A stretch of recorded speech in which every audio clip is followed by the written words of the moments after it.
que seria bom, né? Seria bom que Deus fizesse a restauração e a justiça já, né? Seria ótimo. E esse é o nosso sentimento também, né? Nesse mundo de corrupção, nesse mundo onde muitas pessoas não clamam a Deus, não buscam a Deus, realmente nós gostaríamos, né? Quando a gente fala Maranata, a gente está falando o quê? Vem Jesus, né? É mais ou menos nesse sentimento aqui, né? Nós gostaríamos que Deus viesse, né? Que Jesus voltasse e pudesse acabar com essa corrupção, com essa maldade no mundo. Esse é o sentimento do salmista aqui, né? Mas é um salmo interessante, né? Porque muitas vezes a gente vai ver os salmos de tanto tempo atrás e é tão presente, né? Continua sendo muito vívido, né? Muito vivo em nossas vidas, né? É isso mesmo, né? Infelizmente, o mundo está nessa situação ainda. Continua assim, mesmo com Jesus vindo aqui, morrendo pelas pessoas, ainda há quem diga, Deus não existe. Ainda há pessoas que não fazem o bem, que são corrompidas. E ainda mais do que isso, fazem mal ao povo de Deus. Fazem mal ao povo de Deus. Mas enquanto Jesus não vir, né? Enquanto a salvação não vier, enquanto a restauração não acontecer, ainda vamos viver nesse mundo com as pessoas assim. Né? Então, graças a Deus por nós podemos invocar o Senhor, podemos buscar o Senhor e podemos ter um entendimento, né? Diferente da maioria das pessoas nesse mundo aqui. Né? Essa é a ótica do Salmo 14.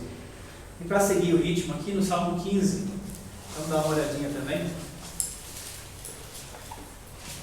Ele vai dizer, o Salmo de Davi: quem, Senhor, habitará no teu tabernáculo? Quem há de morar no teu santo monte? Então, novamente, né, o tabernáculo de Deus está onde? Né? No santo monte, em Jerusalém, em Sião. Né? E como é que você habita aonde Deus está? Né? Quem é que pode habitar onde Deus está? Quem é que pode estar com Deus, na presença de Deus? Né? Aí ele vai dizer aqui no versículo 2, né? Aquele que vive com integridade, aquele que pratica a justiça, que no coração dele a fala é verdadeira, de verdade, né? O que não difama com sua língua, não faz mal ao próximo, não lança injúria contra o seu vizinho, ou seu amigo, né, o seu próximo.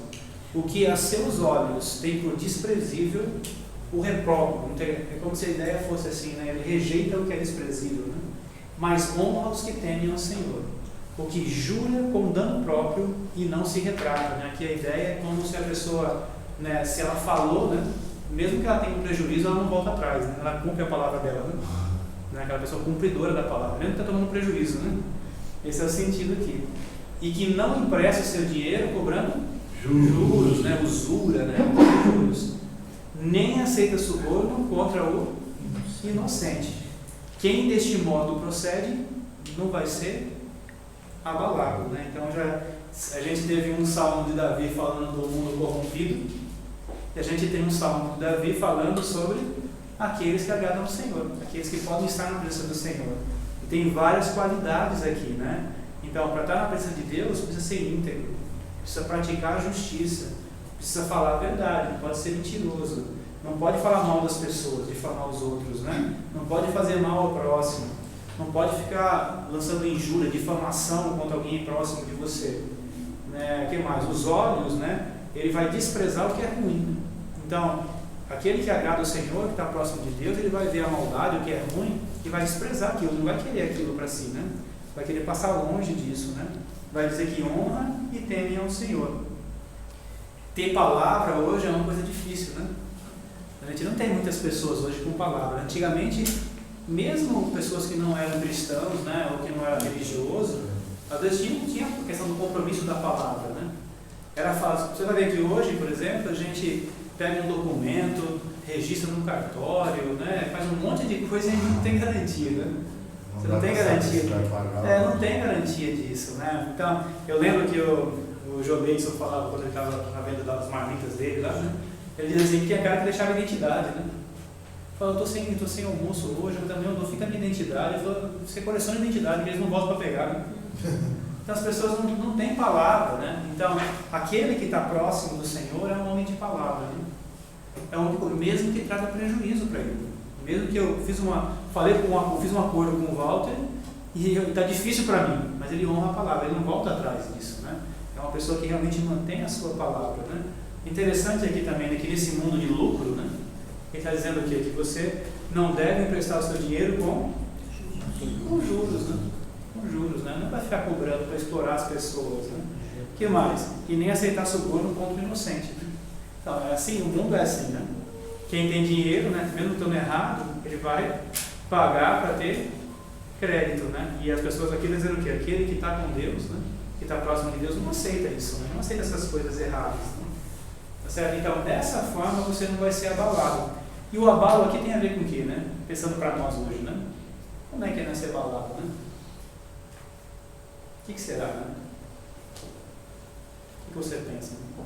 Se você praticar essas coisas, como é que você não vai ser abalado? No quê? No quê? Distanciar de Deus.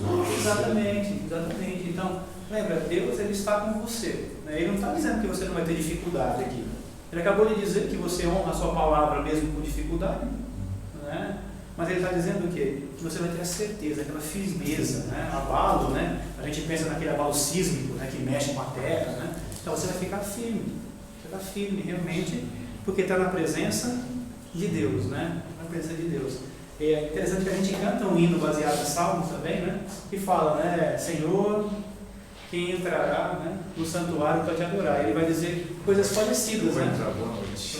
Boa noite. Ele fala coisas parecidas, né? Aquele que tem as mãos limpas, o coração puro, quem não tem vaidade, sabe amar. É muito semelhante a esse salmo aqui, né? Para estar com Deus, na presença de Deus, tem que estar assim. Agora, com certeza você pode parar para olhar você. Tira um raio-x seu, né? Tira uma xerox sua, né? Você pode parar para pensar, poxa, eu sou tão ruim, né? Eu ainda faço, tem coisa aqui que eu faço ainda, né? Eu nem sempre falo a verdade, né? Às vezes eu falo mal das pessoas, né? Nem sempre eu fui íntegro, né? Então, você pode parar para pensar assim, né? Mas a vantagem que nós temos, né? É porque Jesus limpa os nossos pecados e Ele nos dá proximidade a Deus. Então, hoje, para nós, estar no tabernáculo do Senhor, estar na presença do Senhor, não depende da qualidade que eu tenho, né? Mas depende da graça de Cristo. Agora, com certeza, se eu receber a graça de Cristo, eu vou viver dessa forma aqui, né? Buscando cada característica dessa, né? Essa é a nossa função, né? Realmente manter a proximidade de Deus. Porque Deus ele não participa desse erro aqui, né?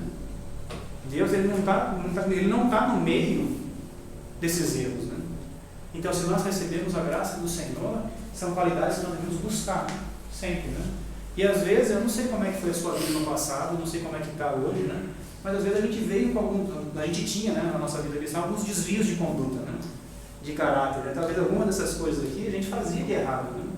Só que hoje, para manter essa proximidade com Deus, não é coisa que eu devo fazer, né? Então, realmente manter a verdade, né? Manter o seu compromisso, a sua fala, né? Não ficar falando mal das pessoas, né? O Novo Testamento vai dizer que ao invés de falar mal, fala coisa que edifica, né? Que acresce, né? Que acrescenta para as pessoas, né? Então são coisas que a gente precisa estar mudando, né? Realmente permitindo a mudança de Jesus para se manter onde? Lá no Santo Monte, né? Para se manter na presença de Deus, né? Então essa busca aqui é muito importante para nós, né? E lembra que não é difícil orar isso aqui, né? Não é difícil, né? A gente realmente, e talvez a gente vai pedir por essas qualidades, né? E se você já conseguiu, né? Graças ao Senhor, ter qualidades assim, né? Pedir para manter isso, né? Que a gente não seja subornado pelo que é errado, né? Para que a gente não esteja buscando juros em cima das pessoas, né? Para que eu pare de falar mal, né, das pessoas, né? Pare de difamar as pessoas, pare de falar mal, né? É muito fácil isso, né? É mais fácil falar mal do que falar bem, né? Sabe que é comum isso, se você fizer uma dinâmica de casais, por exemplo, até, né? Pede para fala qualidades do seu cônjuge, né? O pessoal às vezes tem dificuldade de escrever, né? Porque a gente está vivendo num mundo tão crítico, né? Tão ácido, né? Que às vezes é difícil você falar bem das pessoas, você olhar a qualidade das pessoas, né? E não é porque elas não têm, né? É porque o seu olhar está cegado, né? Está tapado, né? O seu olhar para essas coisas, né? Mas aqui está falando isso para nós, né? Olha, essa proximidade com Deus, morar com Deus, estar com Deus, Deus estar conosco, vai fazer a gente ter essas qualidades aqui. São coisas importantes para nós, né? Mesmo que você falar a verdade te traga um prejuízo, né? Na verdade, mesmo que traga um prejuízo, né? Às vezes é mais fácil você dizer que chegou atrasado no trabalho porque furou pneus, no ônibus, sei lá o que, teve greve, alguma coisa, mesmo que seja uma mentira, né? Mas você não vai ter consequência, né? Mas aqui está dizendo o quê? Que você honrando sua palavra mesmo no prejuízo, mesmo que tenha consequência. Eu acordei tarde, né? Eu fui irresponsável, isso aqui, Ela assuma, né? Assuma os erros, né? Então, são dois bons salmos aqui para nós, né? O salmo do ateu, né? Daquele que desonra a Deus, que fala que Deus não existe. E o salmo daquele que está na presença de Deus. Naquele que realmente está próximo de Deus, né? Está vendo os dois pontos aqui. Alguém tem algum comentário sobre isso? Uma pergunta? Elias, aqui no não se abalar é a mesma coisa que ter paz com Deus, né? Por pior que tudo que acontece, ele tem paz com Deus. É verdade. Né? Porque se morrer, está com Deus. Isso é não se abalar, né? Não se abalar. Bom, é verdade. Algumas qualidades nossas não tem a ver com religião, coisas assim, né? Na verdade, a gente aprende coisas boas, mesmo sem ser religioso, né? Só que o mundo nosso, hoje é um mundo que não valoriza mais essas coisas. No passado valorizava, né? Você era pobre, mas você tinha que honrar sua palavra, mesmo que você não fosse um religioso, né? Hoje em dia isso não tem mais valor, você pode ver pela alta política nossa, né? Então, você tem que ser esperto, inteligente, né? Para se dar bem na vida. É o que as pessoas pregam hoje, né? Só que o que não pode é ter o inverso, né? Por quê? Porque para ser um cristão, para estar na presença de Deus, você precisa ter qualidade. Então, essa questão de as pessoas verem religiosos, cristãos hoje, ou que se dizem cristãos, sem essas qualidades, isso é totalmente anti a palavra do Senhor. Isso é contra o que Deus fala. Isso é contra Cristo, né? Nós precisamos viver de uma forma íntegra para estar na presença de Deus. Então, Jesus abriu o nosso acesso, né? Ele abriu o caminho para que a gente chegasse a Deus. Mas se manter na presença de Deus requer qualidades nossas e, obviamente, que Jesus dá ferramentas para que a gente tenha essas qualidades, né? Então, tudo bem, né? A gente aprendeu coisas sem Cristo, coisas boas, de honrar, de caráter, às vezes, dos nossos pais, né? Mas com Cristo é muito além disso, né? Quer dizer, um cristão, né, ele deve adquirir características, né? Então, quer dizer, a Bíblia vai chamar de fruto do Espírito, né? Então, são várias qualidades cristãs que eu devo desenvolver, porque eu tenho Cristo na minha vida, eu tenho o Espírito Santo. Então, são coisas básicas. Então, não deveria ser comum. Quer dizer, vamos voltar, né? Quer dizer, é estranho às vezes a gente ver pessoas com palavras, pessoas boas no mundo, mas acontece. Agora, quando a gente pensa em Cristo, não é aceitável um cristão ser falso, ser explorador das pessoas. Isso não é comum, não é normal, não é de Cristo isso. Não é de Cristo, né? Então a gente não pode viver assim. Então, pensa só, o fluxo do mundo é esse. O mundo vai dizer para você ser esperto, inteligente, né? E essa esperteza do mundo, né, tem a ver com astúcia mesmo. E às vezes você passa perna nas pessoas, né? Você derruba as pessoas, né? É isso que o mundo vai colocar. Mas olha, para você estar no tabernáculo do Senhor, estar na presença do Senhor, né, não são coisas compatíveis, né? Ele vai falar isso, olha, no cristianismo você vai perder algumas coisas. E Paulo vai dizer, a perda, colocando na balança de Cristo, é um grande de um lucro, na verdade, né? É um grande de um lucro, né? Então, são coisas para a gente estar pensando, né? Olha, são qualidades que o Senhor... Lembra do Salmo 14, né? O Senhor está olhando lá de cima, né? E buscando pessoas assim, né? Buscando pessoas que têm essas qualidades, que se esforçam por isso, né? Não sendo hipócrita dizendo que a gente tem tudo isso aqui já, né? Não, é uma luta, né? Porque às vezes nós estamos vivendo assim, né? E esse mundo tem dificuldades e a nossa cabeça às vezes é levada, né, algumas vezes por coisas mundanas, né? Mas na luta de estar na presença de Deus e permitir que o Senhor continue nos purificando, né, a gente precisa adquirir essas características aqui, né? O Paulo falou 10, né? 10 dessas características e fugir daquelas coisas ruins do salmo anterior, né? Fugir daquelas coisas ruins e buscar essa característica, porque aí você vai estar bem enraizado, né, em Deus, né, sem estar abalado, né, estando firme na palavra de Deus, né. Então são coisas importantes, a gente não pode esquecer disso, né. Então, às vezes você vai perder uma promoção por não mentir, né. Às vezes a gente até assistir filmes cristãos, né, que as pessoas fazem a vontade de Deus e estão bem no final, né, mas nem sempre acontece isso, né. Às vezes, por fazer a vontade de Deus, você vai receber um decréscimo em alguma coisa desse mundo aqui, né, não no relacionamento com Deus. Mas nesse mundo aqui talvez você vai perder dinheiro, talvez você vai deixar de crescer numa empresa, né? Uma coisa assim, por fazer a vontade de Deus. Mas isso é o mais importante, porque afinal é o que nós estamos buscando, né? Estar na presença de Deus, né? Então a integridade, essa questão da verdade, né? Isso são coisas importantes para a nossa vida aqui. Tá? Essa questão de emprestar dinheiro com juros, no Novo Testamento vai falar um pouquinho mais sobre isso, né? Na verdade, as instruções que nós temos pegando Provérbios, pegando Salmos, pegando o Novo Testamento, é que o cristão, na verdade, ele deveria dar, né? E ajudar, né? Certo? Então, até é sábio para nós, se você precisa daquele dinheiro, toma cuidado quando você empresta, né? Porque isso pode criar um grande problema para você depois. Então, é melhor que você dê o que você pode dar, né? E deixar a pessoa voltar, sabe? Não pagar não tem problema. Do que você querer emprestar ou cobrando juros à pessoa, né? Ou depois você precisando daquilo. Então, toma cuidado, né? Toma cuidado. A Bíblia vai falar várias coisas, né? Provérbios vai dizer sobre você assinar pelo outro, né? Vai ser fiador, né? Toma cuidado com algumas coisas. Não sei que aqui às vezes precisa, né? Uma coisa assim, mas tenha cuidado, porque se você precisa daquilo, né? E então pode ter vários problemas, principalmente quando você fala de igreja, né? Porque imagina só, o Walter, vamos supor que ele tem um dinheiro que ele precisa pagar uma conta daqui a 3 meses, né? E eu estou precisando e ele me empresta, né? Só que daqui a 3 meses eu não pago. Olha o problema relacional que a gente vai criar aqui. Porque ele vai ficar devendo lá, com problema, com dificuldade, e eu não paguei, e olha a situação, né? Então a gente tem que tomar cuidado, né? Toma cuidado, e se cobrar juros, piorou, né? Lembra que a sociedade de Israel, eles não eram para um sobressair sobre o outro. Foi dividido terra para cada família daquelas, cada tribo, cada um desenvolveria, né? E era para ser assim. E se acontecesse isso, ainda durante 50 anos, eles poderiam, eu poderia adquirir parte da terra do Walter, né? E poder, eu estou melhor que ele, né? Mas depois de 50 anos eu tinha que devolver a terra para ele. Era dele de volta, né? Por quê? Porque era para manter uma igualdade social. Quando chega ao ponto de o cara pegar para o irmão dele, né? Da comunidade de Israel, e cobrar juros, né? Deus vai dizer, não só aqui, né? Várias vezes, né? Assim não é para ser assim. Não é para você lucrar sobre o seu irmão, né? Não vê conceitos, né? Por que eu estou falando isso, né? Porque o mundo hoje é um mundo lucrativo, né? Não é verdade? É um mundo que volta muito para isso, né? E financeiramente, muitas vezes nós vamos perder, né? Por ser cristãos, certo? Nós vamos perder, porque o nosso foco não é riqueza, né? Nosso foco não é material. Mas Jesus vai dizer, cuidado com a riqueza, né? Ele é um outro Deus do Novo Testamento, né? No Velho Testamento tem vários deuses, né? No Novo Testamento tem um outro Deus, né? Esse Deus é a riqueza. E nós vivemos numa era que esse Deus sobressai no mundo, não nós, né? Mas no mundo está sobressaindo. Então são coisas que a gente está pensando aqui. Mas a palavra que ele coloca aqui é sem ganância. Se você ficar ganancioso naquilo, você está perdido.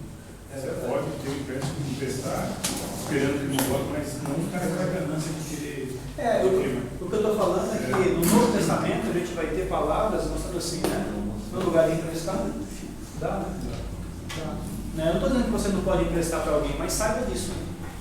Saiba que isso pode ser um problema. Se você precisa muito daquilo, isso pode trazer uma dificuldade para você. Então pensa bem, né? Pensa bem direitinho como você faz.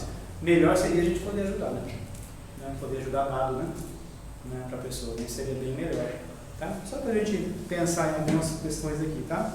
Mas muito bom, né? São 2 salmos aqui, como eu falei, a gente, é uma oração, é para ser cantado, mas ensina muito, né? Tá bem? Salmo 53 é o mesmo? 14? Ele fala a mesma coisa, né? Só que tem palavras diferentes, né? Você vai falando sobre o osso aqui, né? Sobre algumas coisas diferentes, mas é o mesmo salmista, né? Falando de coisas parecidas, né? Mas tem umas diferençazinhas, né? Mas a mesma ideia. A gente vai ver mais de um salmo assim, né? Vai ver outros salmos também que são bem iguais, né? Bem parecidos aqui, né? Mas é verdade, né? Aqui a gente tem muitas coisas parecidas, né? Muitas coisas parecidas aqui. O começo é um pouco diferente, né? A gente tem alguns versículos diferentes, mas a ideia realmente é parecida. Muito bom. Algumas Bíblias tem até a citação em cima, né? Em cima do seu salmo ali, ele vai ter escrito Salmo 52, né?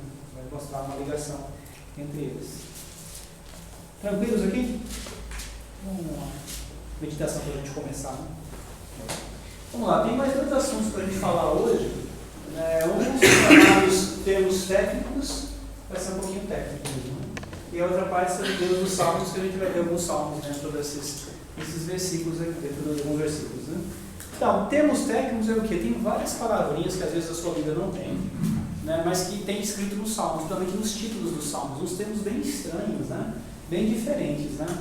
Então, por exemplo, né, primeira coisa, né, essas palavras são palavras hebraicas que vêm no título, que muitas vezes é difícil até hoje a gente pesquisar e achar alguma informação que realmente significa aquilo.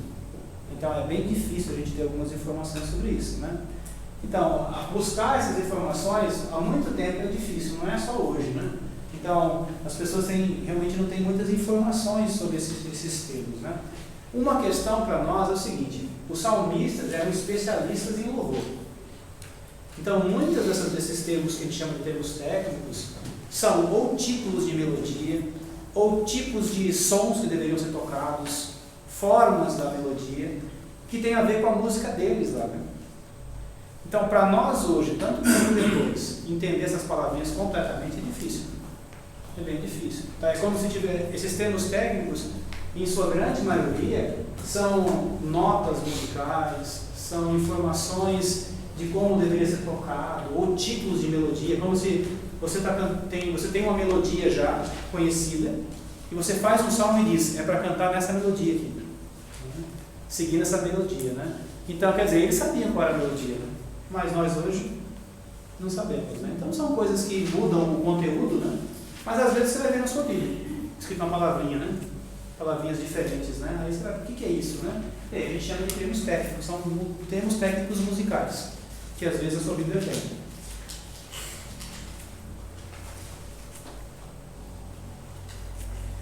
Então, por exemplo, o Salmo 150, né, mostrou aquela questão da qualidade musical dos salmos. O Salmo 150 vai dizer várias coisas. Ó, aleluia, louvai a Deus no seu santuário, louvai no firmamento, obra do seu poder. Louvai pelos seus poderosos feitos, louvai consoante a sua muita grandeza. Louvai o som de trombetas, louvai com saltérios, com harpas, com adufes e danças, louvai com instrumentos de cordas e com flautas, louvai com símbolos sonoros, louvai com símbolos retumbantes, todo ser que respira, louve ao Senhor. Aleluia. Então você pode ver que a musicalidade, os instrumentos dentro dos salmos são muito poderosos, muito fortes aqui. Então é muito voltado para a música, né? E a gente não vai expandir isso agora, né? Mas o Novo Testamento também tem muitas coisas de musicalidade, não instrumental, mas tem muitas músicas dentro dos versos bíblicos, né? Tem bastante informação musical dentro dos textos bíblicos, dentro do texto de Filipenses, dentro do texto de outros autores também, além de Paulo. Né? Mas aqui a gente tem que entender o quê? Que eles eram peritos em músicas, e muitas dessas músicas são músicas instrumentais. Alguns termos técnicos têm a ver com essa instrumentalidade que eles tinham, né? Com essa forma de usar instrumentos daquela época. Então, uma palavrinha que aparece 71 vezes, talvez a maior questão de tempo técnico, né, que a gente tem, é a palavrinha selar, certo? Então, ela tem pelo menos 71 vezes, 39 nos Salmos, e tem em Abacuque também. Então, o que se acha? Lembra que eu falei? É difícil saber o que significa essa palavra. É muito difícil. Mas alguns acham que tem a ver com um interlúdio, uma mudança. É como se tem 2 versículos dos Salmos, ali por exemplo, depois tem a palavrinha selar, quer dizer, é uma pausa de mudança de ritmo, né? Então, é uma coisa musical ali, né? É um interlúdio, né? Ou uma mudança para o acompanhamento instrumental. Então, tem algumas desses significados, né? Na versão revista atualizada, você nem vai ver mais isso.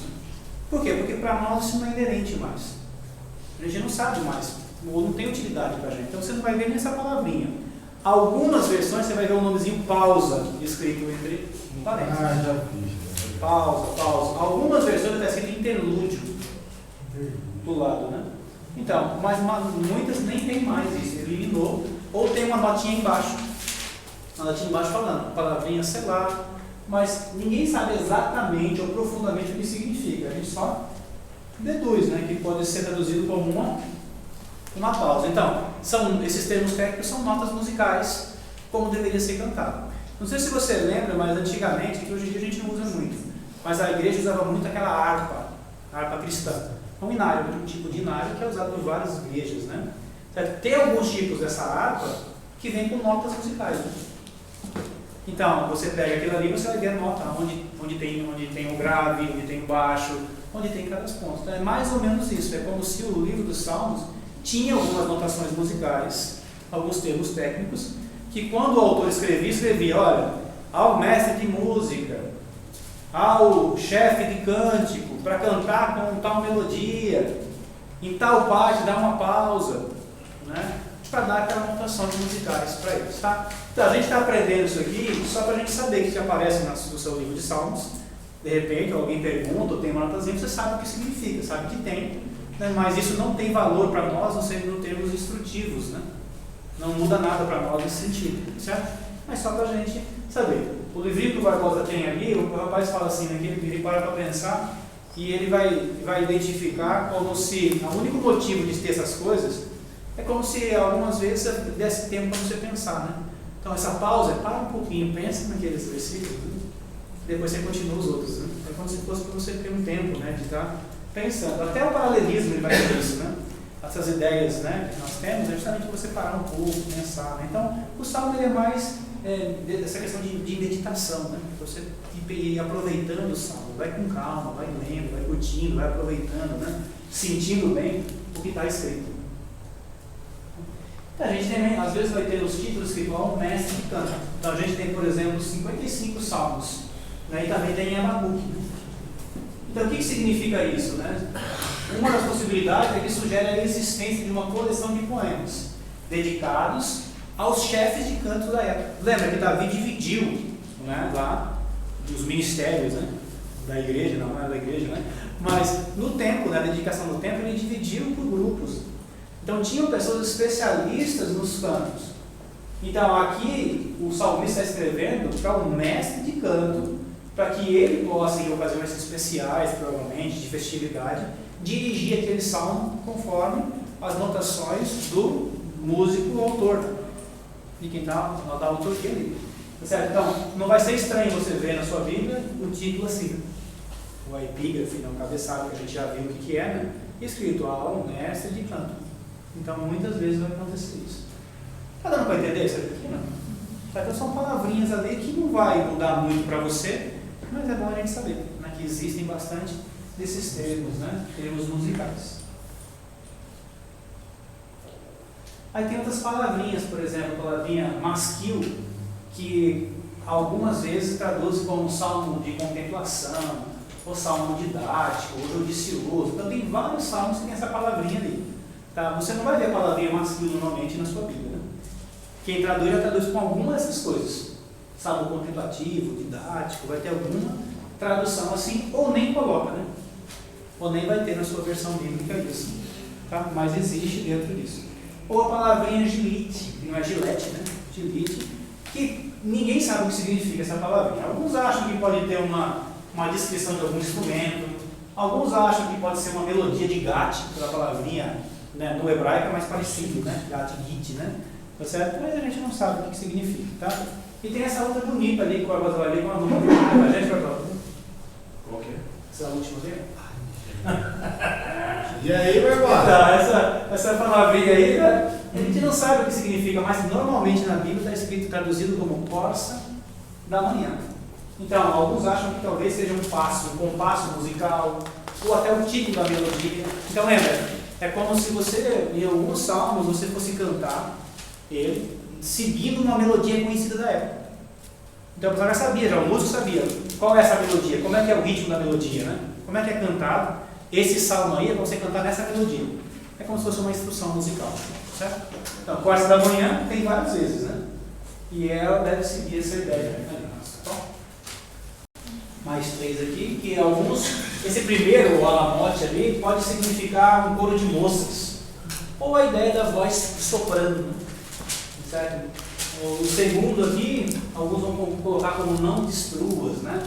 Pode ser uma referência a 1 Samuel, mas lembra que é tudo probabilidades, suposições, né? Ninguém sabe exatamente o que cada coisa significa, né? Às vezes traduz a palavra, mas o significado completo dela, né?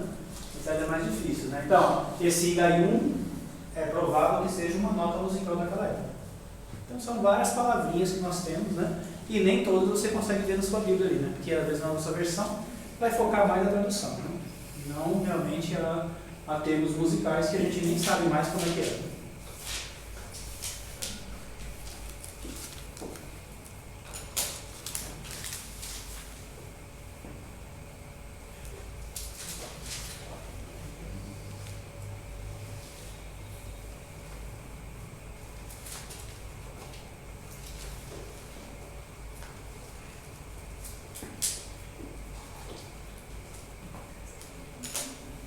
significa esse coro de música? É como se fosse o tipo de voz, né?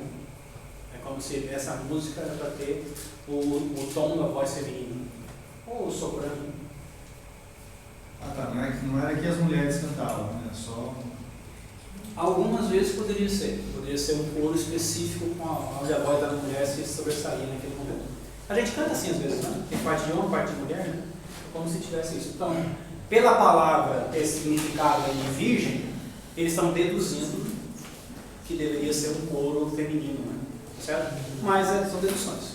Eu achei que só os homens cantassem antigamente. Não, mas tínhamos partes também. É que depende da localidade, né?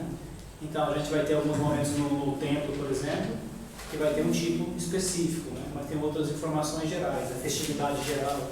Não em cima do púlpito. Na efeita, para o mestre de música dos coraitas, para vozes agudas. É uma interpretação.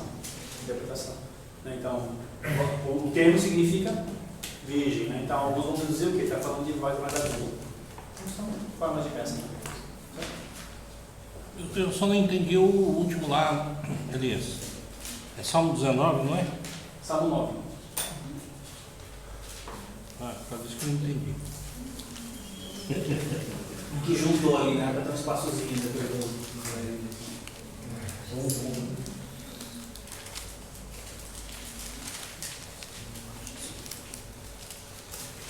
Bom, tem bastante, tá? Tem bastante coisa, a gente não vai ver todos, né? Mas, por exemplo, alguns podem ser o nome da melodia, como aquele Ruth lá vem. Genutum é o nome de um dos líderes, né? Do canto, né? Então, quando tiver, por exemplo, o Salmo 39, 62, 107, está falando de um dos 3 regentes, né? Então, Davi separou 3 regentes ali, né? Que exerceram muito na época de Salomão: o Genutum, o Asaf e o Emã. Alguns vão ligar Emã, Etan, Genutum, achar que é o mesmo. Independente disso, tem esse nome aí. Né? Em alguns dos salmos tem esse nome, Genutum. Então esse Genutum a gente vai encontrar aí em 1 Crônicas, até em 2 Crônicas também. Alguns acham que são 2 pessoas distintas, alguns acham que é um só. Mas a ideia é o quê? Né? Está direcionando ao regente de cântico também. Então quem deveria puxar esse cântico? Né? É como se a gente tem aqui os irmãos que puxam os cantos, né? Que iniciam os cantos, e a gente direcionasse um canto a ele. Né? Esse canto é para a voz do Rogério, né? Certo? Então estou direcionando a voz dele, então uma voz diferente, né? Certo? Então é como se fosse assim, né? Essa é a ideia aqui dele. Né? Então eles eram músicos, né? São termos musicais, e nós hoje, há tanto tempo depois, temos dificuldade de entender exatamente o que é. Mas existem essas palavrinhas ali, tá? E tem um outro também, né? Um outro termo que é muitas vezes traduzido como a pomba dos terebintos, né? É um título. Traduz aquela palavra, é um título, né? Provavelmente devia ter alguma melodia que eles conheciam, os músicos conheciam com esse nome na época, que para eles, quando eles pegavam esse salmo, era só colocar naquela melodia o salmo, para ser cantado. Certo? Então é mais ou menos assim.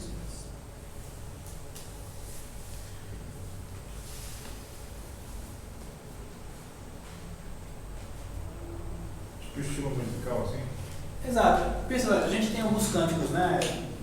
Que a gente canta no domingo, certo? Então é como se eu colocasse para você assim, ó, escrevi um canto para você, Daniel. Canta com aquela melodia daquele hino, que você já sabe qual é. Então você vai pegar essa minha composição e vai usar aquela melodia para cantar esse canto, seguindo aquela melodia. Então essa seria a ideia. Faz sentido? Faz. Então é isso que eles entendem, né? É isso que os peitos entendem. Seria dessa forma, mais algo musical mesmo. Não tem nada a ver com aquilo. Hoje seria plágio, mas naquela época. Não, mas hoje é plágio. Né? Pode ser. Eu não sei se tem de ritmo, né? Como é que funciona os direitos autorais sobre isso, mas pode ser. A gente tem cânticos na igreja que a gente canta letras diferentes e a mesma melodia. Não sei se já prestou atenção nisso, mas tem canto que é a mesma melodia e a letra é diferente. Então, pode ser porque veio dos Estados Unidos e traduziram de forma diferente e seguiram o ritmo. Não, pode ser mais ou menos isso. Né? Mas naquela época podia. Tanto que tem uma igreja evangélica japonesa que ela tem vários hinos com o mesmo ritmo. Esse é mais ou menos isso aqui. Mais ou menos isso. Essa é a ideia. Tem alguns títulos de salmos que alguns acham que significa joia ou áureo. É como se tivesse a ideia de pensamentos dignos de ficar permanente, né, de ser gravado. Né? O dicionário da Bíblia, no dicionário da Bíblia, né, por exemplo, ele vai dizer que é um termo técnico cujo sentido raiz se desconhece. A tradição da Septuaginta acha que tem a ver com inscrições de tabletes, mas normalmente as pessoas entendem que tem a ver com uma expiação, né, com lamentos. Né? Então, ou também você vai ver escrito poema epigramático ou salmo expiatório. Então são algumas possibilidades. Estão vendo que tem muitos termos de difícil entendimento aí, né? Mas essa é a ideia. Tá?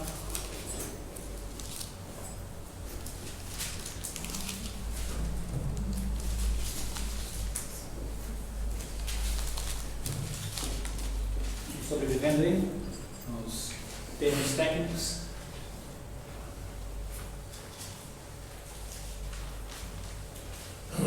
Então, resumindo, muda alguma coisa pra gente? Não, não muda, né? Só saber que eles eram músicos de primeira qualidade. A gente tem, às vezes, costume de achar que, ou de menosprezar as eras antigas, né? Ou de achar que eles eram limitados. Eles eram muito bons, né? Muito bons, eram músicos excelentes, né? Primordiosos, né, nessas questões. Até mesmo a igreja, né? A igreja, ela realmente era uma igreja voltada para cantar, para música, né? Certo? Isso é algo importante, né? Patrícia, aí ou não? Na Bíblia de Estudo, fala que o termo hebraico Miktra é um termo de significado incerto, interpretado às vezes como oração em voz baixa ou poema.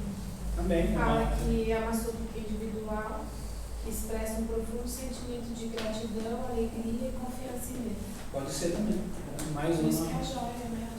mais uma interpretação, né, para isso. Então, vocês estão vendo que é difícil, né? No final das contas, cada um dá um chute, né? Mas vai dizer, é o termo incerto. Eu acho que é isso, né? O outro vai dizer, eu acho que é isso. Então, são coisas que a gente vai ter aqui, tá? Então, a gente tem também outras palavrinhas importantes, né, como Sheol, que a gente sabe que está falando do mundo dos mortos, do mundo inferior, né, que no Novo Testamento, né, vai ter a palavrinha Hades, né, do grego, né, que é algo semelhante, né, de certa forma. A gente também tem outros termos, que é cântico para cítara, né? Então tem o Neginote, em Salmo 4, que ninguém nem sabe direito o que significa. Então tem várias coisas, né, o Neilote, que é flautas. Então, lembra, a maioria desses termos já vem traduzido na nossa Bíblia, tá? Como alguma interpretação desse tipo, certo? Então tem a ver com os dois. Então, tem várias palavras aqui para nós, dentro dos salmos, que são termos técnicos musicais, voltados para a música normalmente, né? Ou para um direcionamento ao músico, né? Certo? Então são esses termos aqui.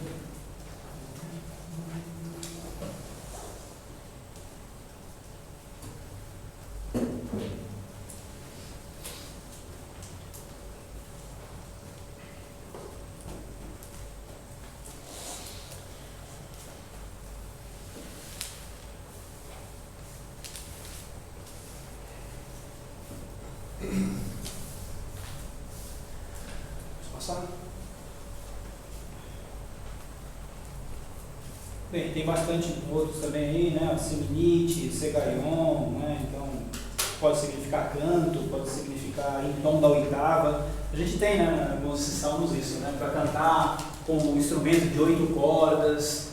Tem várias instruçõezinhas assim, né? Aqui também alguns acham que tem a ver com voz baixa ou vozes masculinas.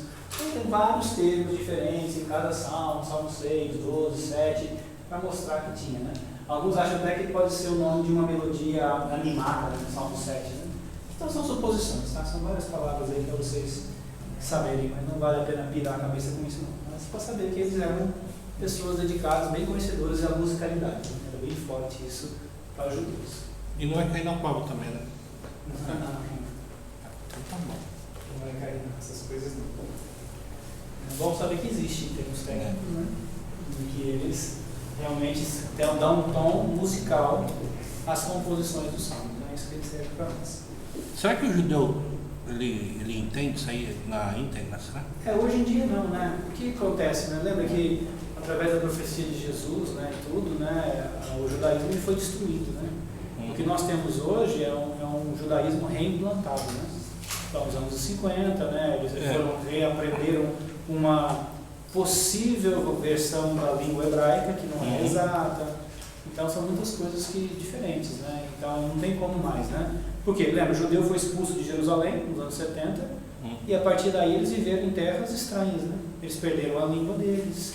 Né? Então o hebraico é uma língua clássica, né? Uma língua morta, extinta, né? Só que aí um estudioso, um alemão, reinseriu a língua, né? Reensinou naquela interpretação dele, né? Naquela interpretação sobre como seria, né? Certo? Por exemplo, se você for estudar o grego hoje, né, a gente vai provavelmente tentar pronunciar algumas palavras do grego, né, o grego koiné. Mas exatamente o que significa é difícil, né, porque é uma língua já extinta. Né? Hoje nós temos um grego moderno, é uma variação. Então essas questões vão mudando. Né? O hebraico é mais ou menos assim. Então eles saberem o que significa naquela época, não sabem. Né? Não sabem.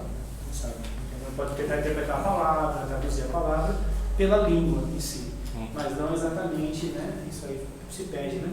É o que a gente diz, eles não sabem nem como é que pronuncia o nome de Deus, né? Porque era algo que não podia se pronunciar muito, né? Então como é que se fala o tetagrama? Né? Ninguém sabe, nem os judeus, mas não sabem como é que fala. Beleza? Então, tem os lírios também, tem Suzanne Dutti, que pode ser lírios do testemunho. Então, tem várias possibilidades para nós de termos técnicos, tá? Para você saber.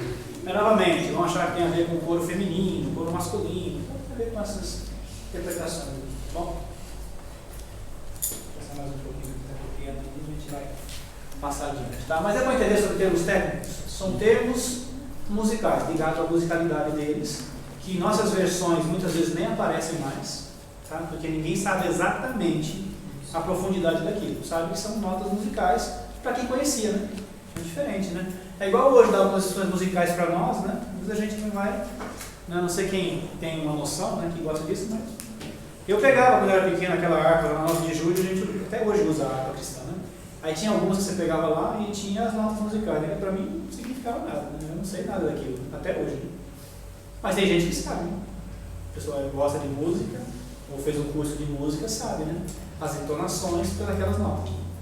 Certo? Então é essa a diferença, né? Nós estamos olhando hoje dessa forma, olhando para notas musicais, nós que somos desconhecedores da música hebraica.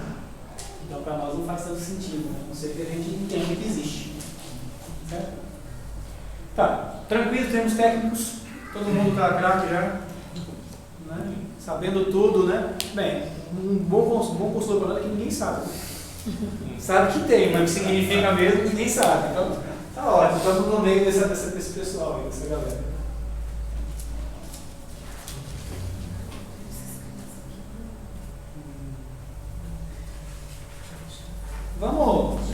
Vamos parar agora, que aí a gente vai mudar de Ô, tema, Elias, vai pro último tema. eu vou preparar as coisas lá ainda, você não pode. Tá bom, É. vou enrolar ainda então, pode deixar. Entendi. Vamos por 20 aqui. Então vamos começar então a falar sobre o Deus dos Salmos e a gente para daqui a pouco.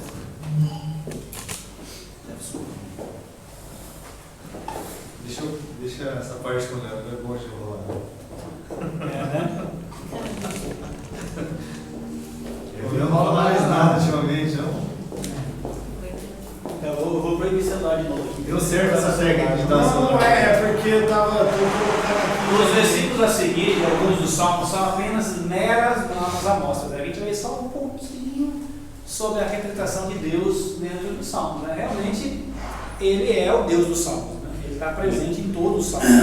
Mas a gente vai ver algumas coisas só para, no caso, estimular o nosso apetite. Né? Para a gente ver a presença de Deus. Né? Então, essas são algumas questões aqui sobre o Deus nos Salmos. Né? Deus realmente presente dentro dos Salmos.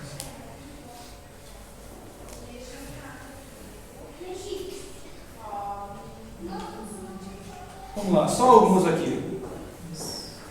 Primeiro, o Senhor é o meu pastor. Senhor, Senhor nosso, como é majestoso o teu nome em toda a terra.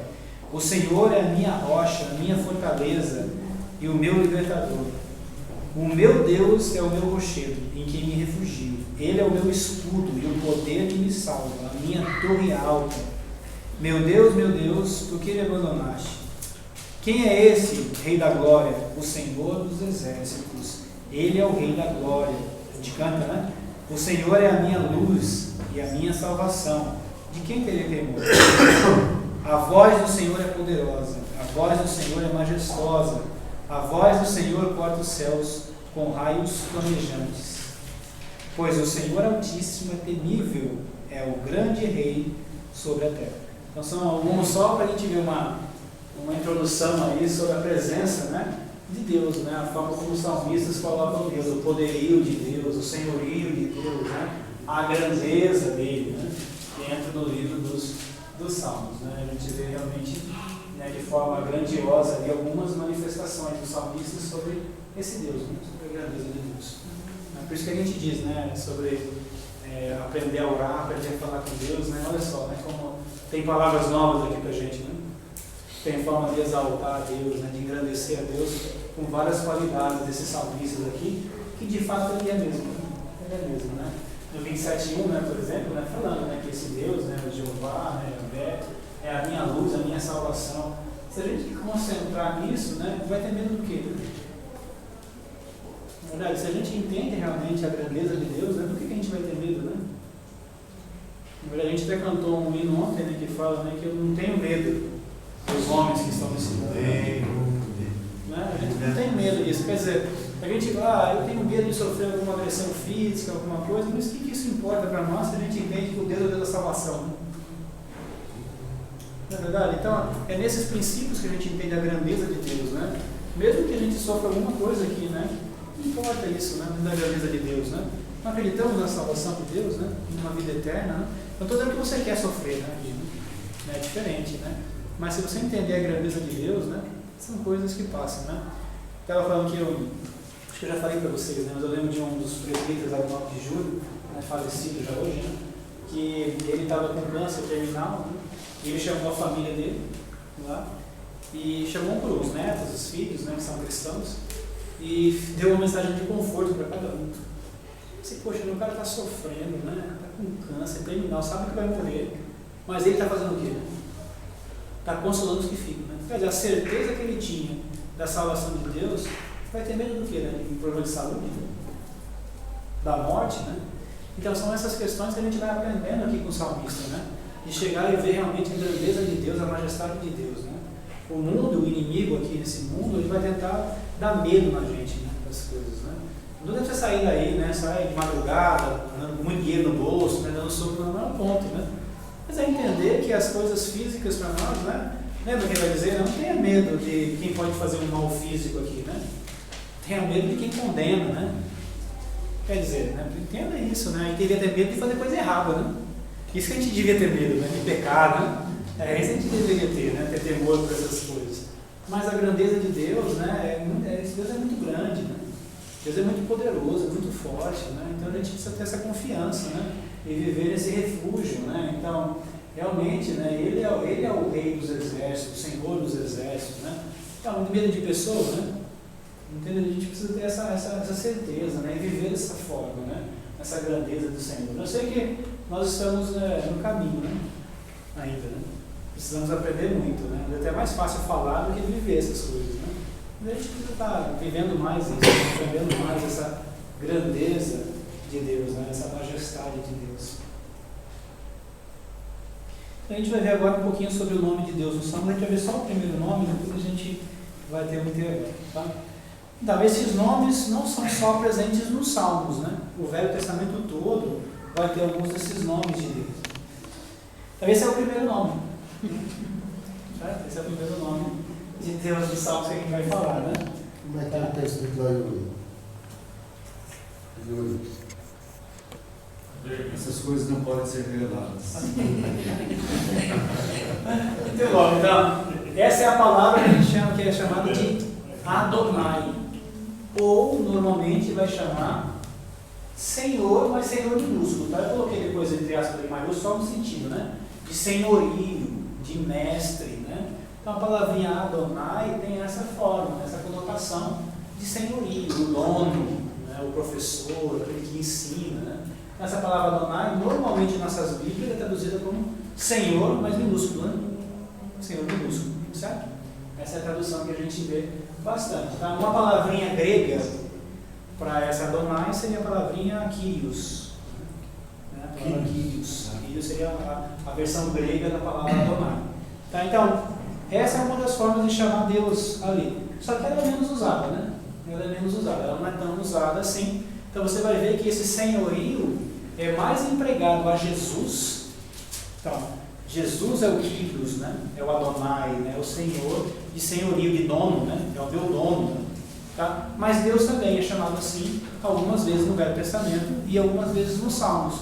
Só que nem tantas vezes assim. Algumas vezes. Tá? Então essa palavra, você já deve ter ouvido falar de Adonai alguma vez na vida, né? Pelo menos algum cântico, né, evangélico aí, né? Você deve ter ouvido essa palavrinha, né? Mas tem essa ideia, né? De Senhor, o dono do escravo, né? Certo? Aquele que tem o senhorio, né? Essa é a palavra. Então, lembra que a gente tem alguns grupos religiosos, né? Tem até algumas doutrinas aí no meio, né? O Walter mandou uma mensagem falando sobre a doutrina do nome de Deus, né? Que as pessoas estão seguindo, né? Sabe, Deus ele não trabalha dessa forma, certo? Isso é uma questão de uma ignorância tremenda da sociedade hoje, né? Deus ele vai muitas vezes usar a seguinte forma, tanto Jesus quanto Deus, né? Ele vai pegar, por exemplo, um termo comum na época, né? Por exemplo, Baal era o Senhor, né? Era o Adonai, né? E Deus vai falar para o povo dele, né? Eu sou esse Adonai, né?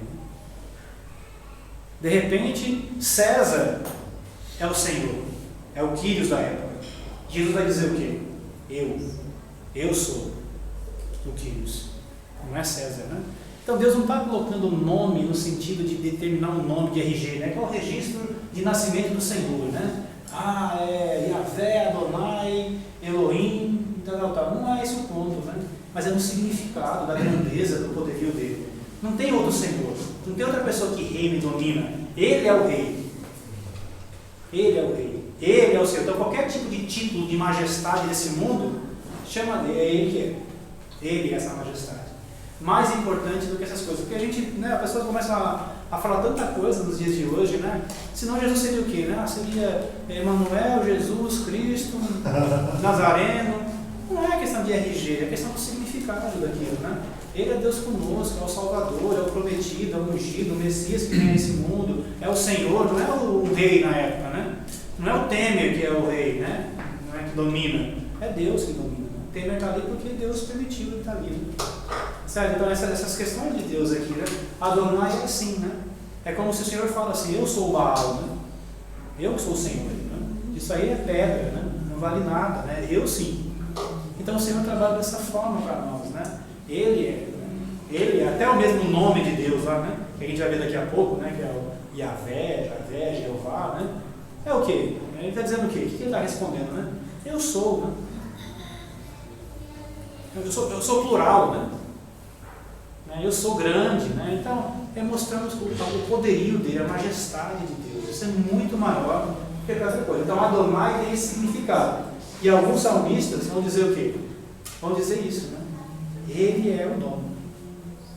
Ele é o Senhor. Né? É Ele quem manda, né? E El Shaddai também entra nesse. Então, a gente vai falar de El.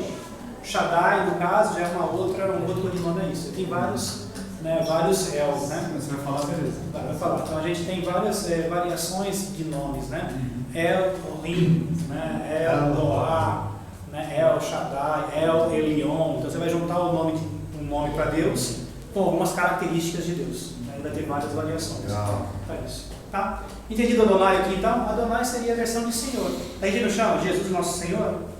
A gente não ora às vezes, né? Senhor Deus, né? Só que nas nossas versões bíblicas, às vezes, quando vem Adonai, normalmente, sabe, a sua versão bíblica, viu, Barbosa?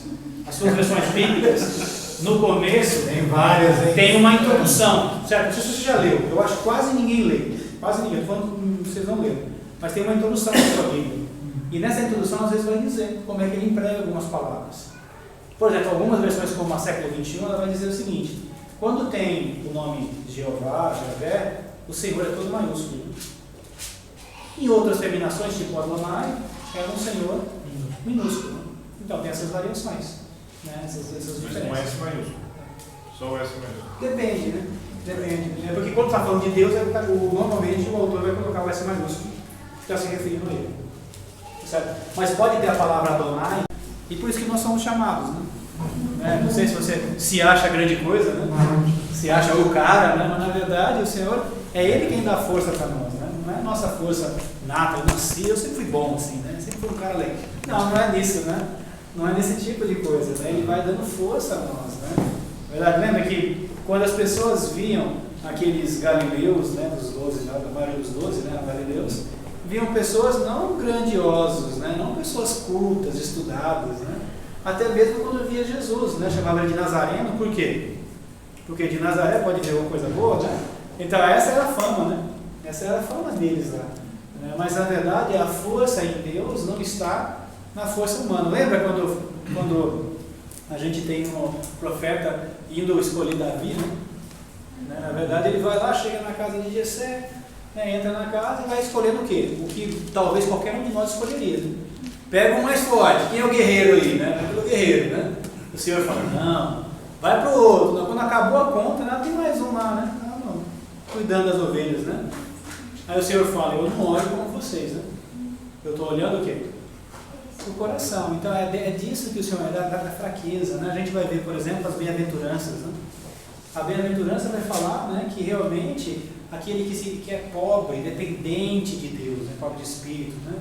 É desses que Deus tira força, né? É esses que vão ter contato com Deus, né? Que vão ter presentes, heranças, né? E o salmista está falando isso também aqui, né? Que esse Senhor, né?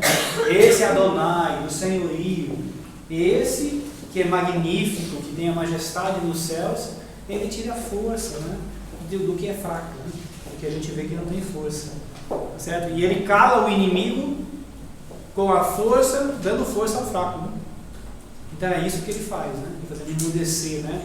Realmente o inimigo, o vingador. Versículo 3: quando contemplo os teus céus, obra dos teus dedos, e a lua e as estrelas que estabeleceste, que é o filho, ou que é o homem que dele te lembras, e o filho do homem que o visite. Fizeste-o, no entanto, por um pouco menor do que Deus. Ou anjo, depende da versão bíblica aqui. A palavrinha aqui é Elohim. E de glória e de honra o coroaste. Então a gente vai ter aqui nesses versículos, né, novamente dizendo, né, que observando os céus, né, contemplando o que Deus fez, a criação de Deus, ele vai olhar assim, o que é o homem, né?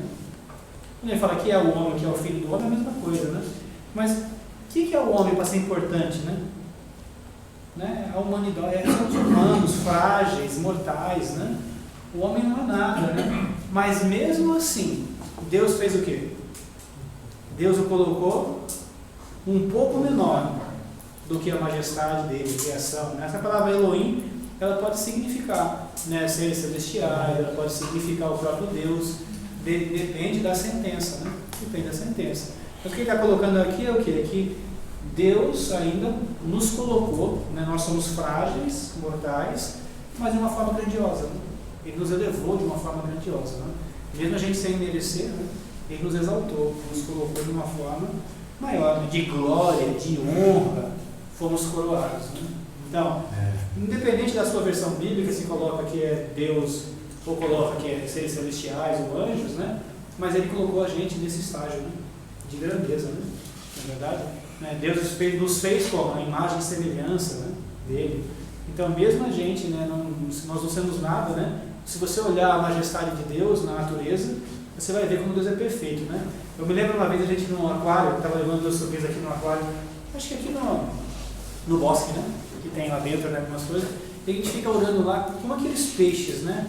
São tão diferentes, tão bem pintados, né? Puxa vida, né? Parece que Deus fez manualmente, passo a passo, né? Você vai ver a majestade de Deus, a excelência nas estrelas, a grandeza de Deus, e você fala, a gente não é nada, né? Nós não somos nada, mas olha o privilégio que Ele dá pra gente, mesmo assim, mesmo sendo frágeis, mortais, né? Ele ainda nos coloca de uma forma diferenciada, né? Ele vai dizer no versículo 6, deste-lhe domínio sobre as obras da tua mão, e sobre seus pés tudo lhe puseste, ovelhas, bois, todos, e também os animais do campo, as aves do céu, os peixes do mar, e tudo que percorre as sendas, as veredas, os caminhos dos mares. Ó Senhor, aqui é Jeová, né? Senhor nosso, Adonai, Quão magnífico em toda a terra é o teu nome, tão glorioso é o teu nome. Né? Então, essa é a ideia do nome de Deus, né? Da grandeza de Deus aqui, né? Para nós, né? A gloriosa, né? A gloriosidade de Deus, né? Então, ele vai dizer isso, né? A gente ainda domina tudo por todos, né? Nós temos um diferencial sobre tudo que Deus fez. Né? Tudo foi feito para nós, né? Desde o jardim do Éden, colocou Adão, né? Para quê, né? Ele domina sobre todos os seres da terra. Então, Deus nos coloca de uma forma grandiosa. Esse é um salmo, né? Dignificando, né? Realmente a grandeza de Deus e reconhecendo, né? Que mesmo sem merecer, né? Nós somos colocados assim.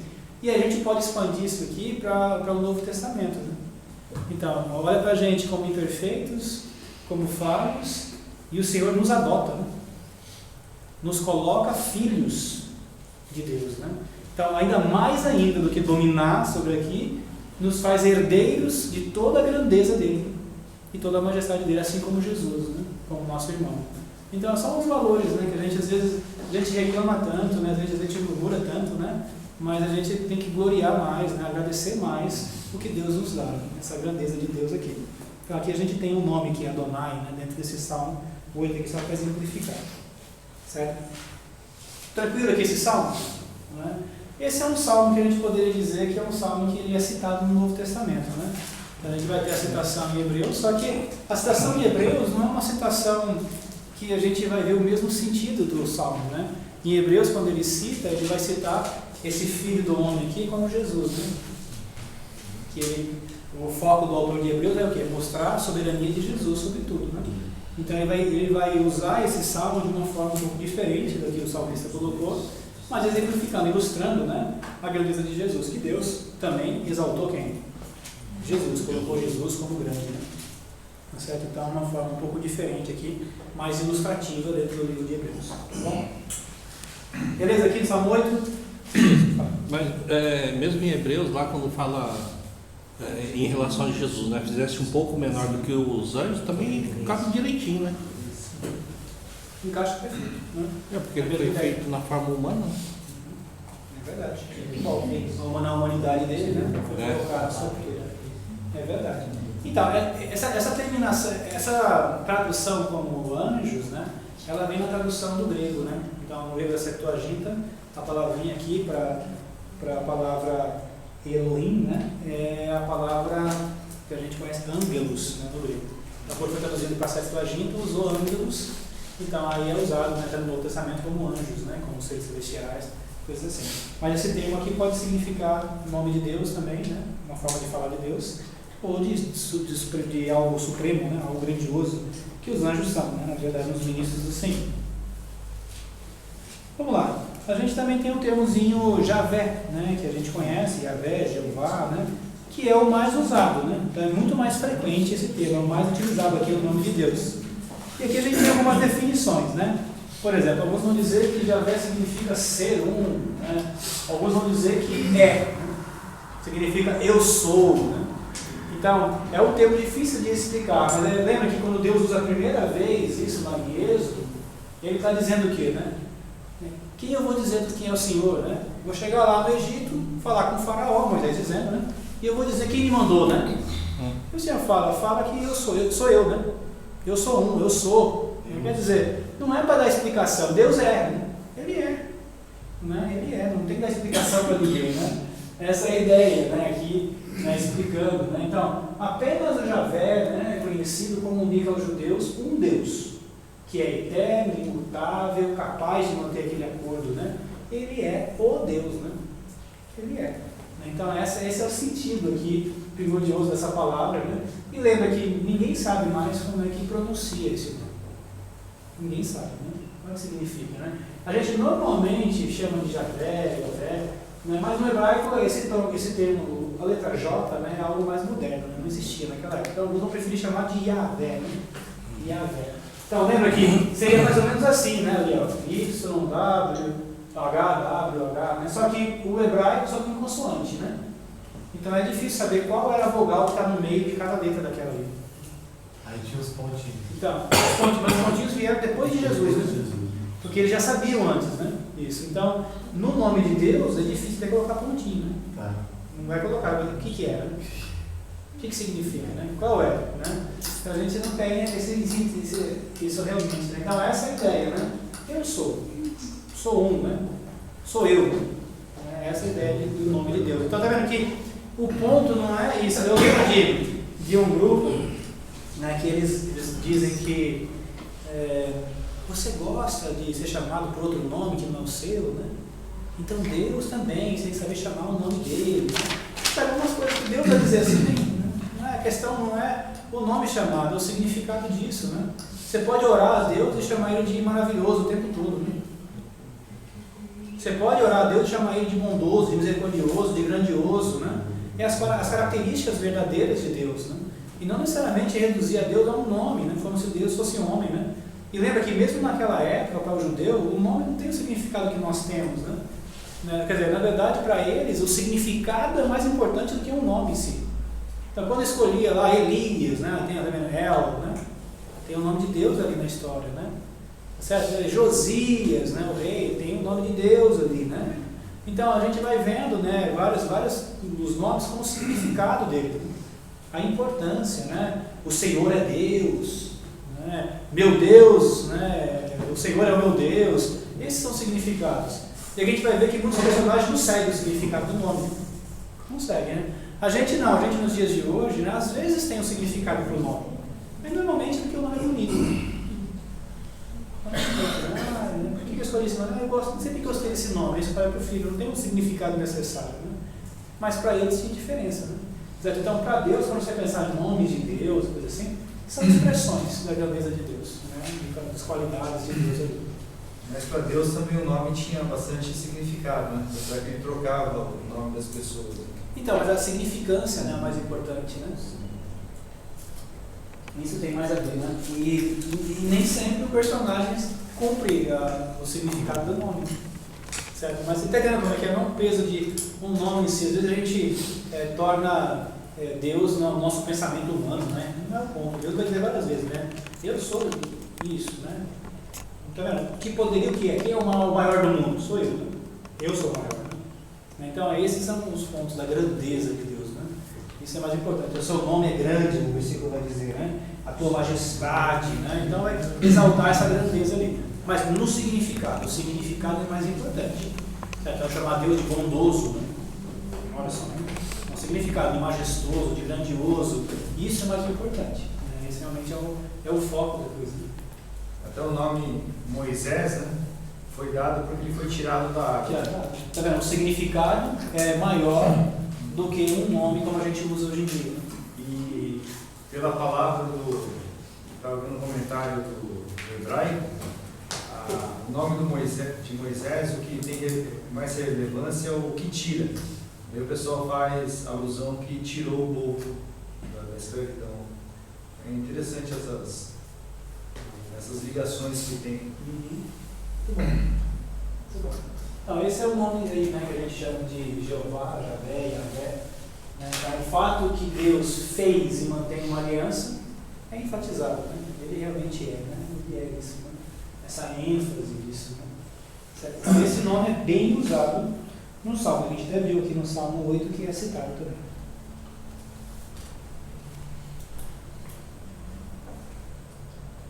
O meu Salmo 19. A gente tem alguns salmos que a gente vai chamar de salmos da palavra de Deus, né? Como o Salmo 19, o Salmo 9 também. O Salmo 19 também.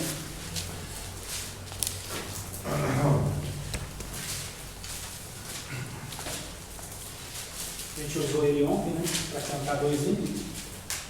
3. 2. Ao mestre de canto, o Salmo de Davi. Os céus proclamam a glória de Deus. Aqui Deus é El, né? Então, normalmente, quando tem a palavra Deus, é o termo hebraico El, ou Elohim. Né? E o firmamento anuncia as obras das suas mãos. Um dia discursa a outro dia, e uma noite revela conhecimento a outra noite. Não há linguagem, nem há palavras, e deles não se ouve nenhum som.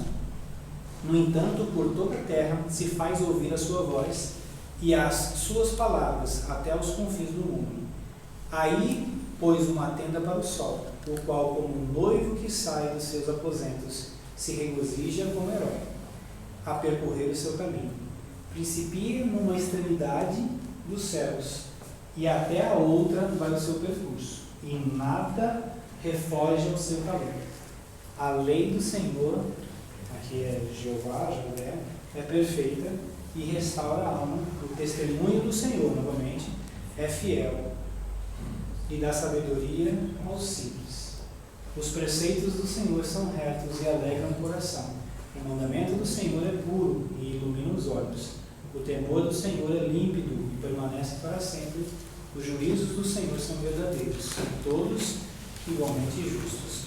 São mais desejáveis do que o ouro, mais do que muito ouro depurado, e são mais doces do que o mel e o destilar dos favos. Além disso, por eles se admoesta o teu servo e os guardar. A grande recompensa. Quem há que possa discernir as próprias faltas? Absolve-me das que lhe são ocultas.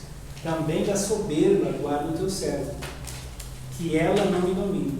Então serei irrepreensível e ficarei livre de grande transgressão. As palavras dos meus lábios e o meditar do meu coração sejam agradáveis na tua presença, Senhor, rocha minha e redentor meu. É bonito, né? Esse é um dos salmos da palavra, né? E ele vai enfatizar aqui, né, a lei do Senhor, né, o testemunho do Senhor, os preceitos do Senhor, e a gente guardar isso, né? Quando se guarda isso, né, que é algo mais do que muito ouro depurado, né, algo mais valioso do que isso, quando se guarda a grande recompensa, no versículo 11. Né? E a gente, no versículo 12, vai dizer, né, quem pode discernir os próprios erros, né, as próprias faltas? Só pode discernir como? Com a palavra de Deus. A palavra de Deus ela é útil para isso, para mostrar os nossos erros. Né? E ele vai orar aqui justamente para se defender de alguns erros comuns. Né? Aqui, por exemplo, a soberba. Né? A soberba, isso é importante. Né? Então, as palavras da minha boca, dos meus lábios e o meditar do meu coração, que sejam agradáveis na tua presença, Senhor, rocha minha e redentor meu. Outras formas de chamar Deus aqui. Né? Deus como rocha, Deus como redentor. Né? É um salmo que vai engrandecer isso. Né? Realmente, ele vai mostrar que os céus proclamam, né, a glória de Deus. Né? Então, a gente vai poder discursar, ver a excelência da criação de Deus, da palavra de Deus, né? Podendo gloriar disso, né? Realmente como algo grandioso aqui.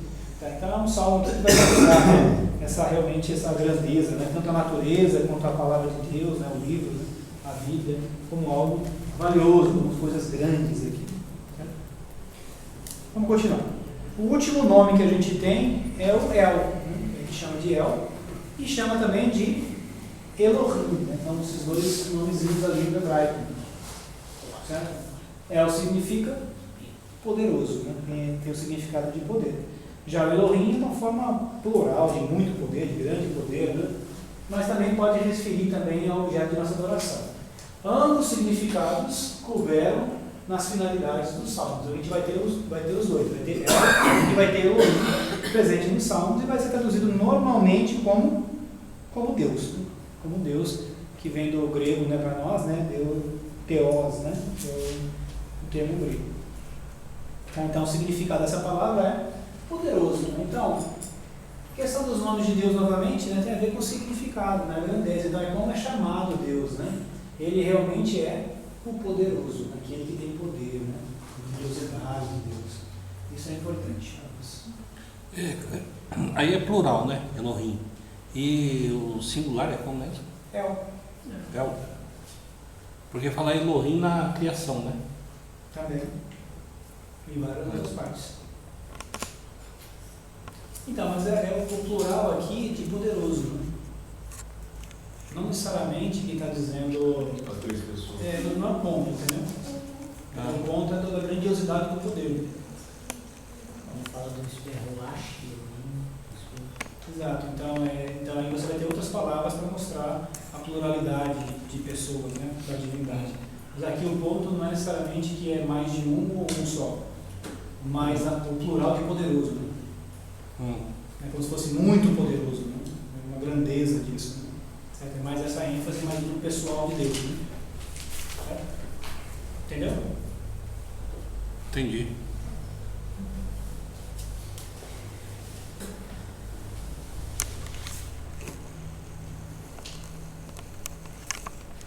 Porque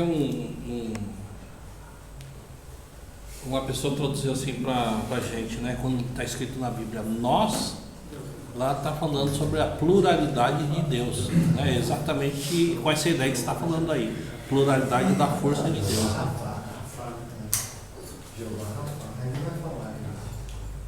Então, a gente vai ter vários adicionamentos sobre o Deus. Então, Rafa é curar, né? Então, você fala do Deus que cura, né? Então, você vai ter várias terminações. Então, El, Elion, né? Então vai ter vários Els dentro disso. O Senhor dos Exércitos, o Senhor do Poder, o Senhor da Grandeza, o Senhor de Bandeira. Então, você vai ter várias variações, né? No caso, fazendo o composto de palavras, né? Sobre a grandeza de Deus. Vai adicionando, né? Várias coisas. Certo? O Senhor dos Exércitos, né? Você vai juntando várias formas da majestade de Deus, né? Alguns vão dizer, são os nomes de Deus na Bíblia, vão ter vários desses, né? Várias coisas. Mas a questão tem a ver com o significado, né? Como o Yuri voltou bem ali, né? O significado disso, né? Não necessariamente que Deus tem vários nomes, né? Mas Deus tem várias qualidades, né? É grandioso, né? Então esse é o mais importante. Uma outra variação do nome Elohim é o nome Eloá, que é encontrado nos Salmos, né? Basicamente nos Salmos, né? Esse nome, né? Então, você conhece alguém com esse nome, né? É uma característica do nome de Deus. Então, os Salmos têm a finalidade de louvar aquele que é digno, Deus, sem oposição de qualquer outra coisa, né? Esse é o nome Eloá, certo? Mais uma variação do nome Elohim, né? Que a gente encontra, tá? Então, são várias formas aí de chamar Deus, de mostrar Deus, tendo a ver com a sua essência, com a sua grandeza, com a sua majestade, né? Com o seu poder. Então, várias formas aqui que a gente tem. Deu para pescar um pouco aqui? Deu para entender? Então, você pegue nisso, né? Eu sei que vocês têm, o Walter estava mostrando para mim a questão de algumas pessoas publicando coisas sobre esse grupo aí, nessa seita de O Nome de Deus, né? Tá, inclusive tem uma aula pronta, né, em DVD e uma apostila, né, que mostra sobre esse assunto, né, uma aula que o Álvaro deu, justamente mostrando, né, que isso aí é uma grande de uma besteira, na verdade, né?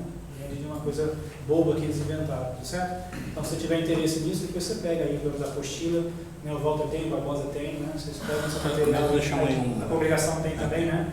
Um aqui, certo? Então, tem disponível aí, você pega para ver. Não precisa só ver aquela questão do DVD, se está funcionando mesmo ou não, né? Depois você testa o seu também lá, ver se está funcionando, tá? Aí, se não tiver, a gente vê o que a gente faz lá para refazer. Certo? Mas é um material bom, né? Você é uma forma de se defender e de aprender sobre isso. É um seminário que durou bastante horas, né? Mas pega um tempo e estuda sobre isso, você vai ver várias questões disso, né? Pensa, o nome de Deus, né? O mais importante realmente é o significado disso, né? É o significado, né? E o significado tem muito a ver com o que a gente vive também, né? Porque a gente pode chamar Jesus de Senhor para você ser o dono da sua vida, né? Então, na verdade, é só uma falácia, né? Não é uma verdade, né? Então, o mais importante é você vivenciar isso, né? Vivenciar Ele como Senhor, como dono da vida, né? É Ele que comanda os seus passos, né? Isso sim, né? Realmente é chamá-lo de Senhor, né? De dono, né? Na verdade, ou chamar Ele realmente de poderoso, né? Bem, de fato você acredita nisso, né? Que Ele tem poder, né? Então, são coisas que a gente tem que pensar, né? O nome em si, né? Pode não ser nada, você pode chamar Baal de Senhor, né? Baal ser Adonai, né? A riqueza, o dinheiro ser o seu Deus, né? O seu El, né? O seu poder no seu cartão de crédito, né? No limite que você tem nele, né? Pode ser, né? O seu El, né? Na verdade, se Deus é de fato, né? O poderoso na sua vida, isso vai fazer sentido, né? Isso é grande, né? Certo? Sabe, o cartão de crédito, você coloca um altar para ele na sua casa, uma velhinha. Chama ele de El Cartão.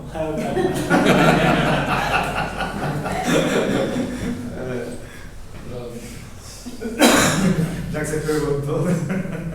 Acabou com a aula, né? Como é que pode, né? Yuriando, meu irmão. Yuriando a gente vai entendendo as coisas, né? Vamos dar uma olhadinha na Salmo 43. Pedi emprestado esse alto cartão do Júlio. Cartão do Júlio eu vou pedir emprestado. É alto cartão.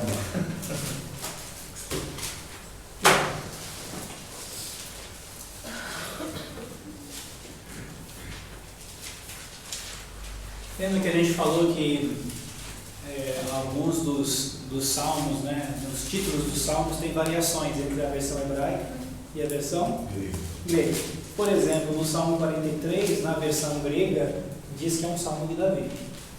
Na versão hebraica, não. Então é bem provável que a sua Bíblia não vai ter esse título. Não vai ter esse título. Por quê? Porque veio na versão grega. A versão grega é uma tradução, né?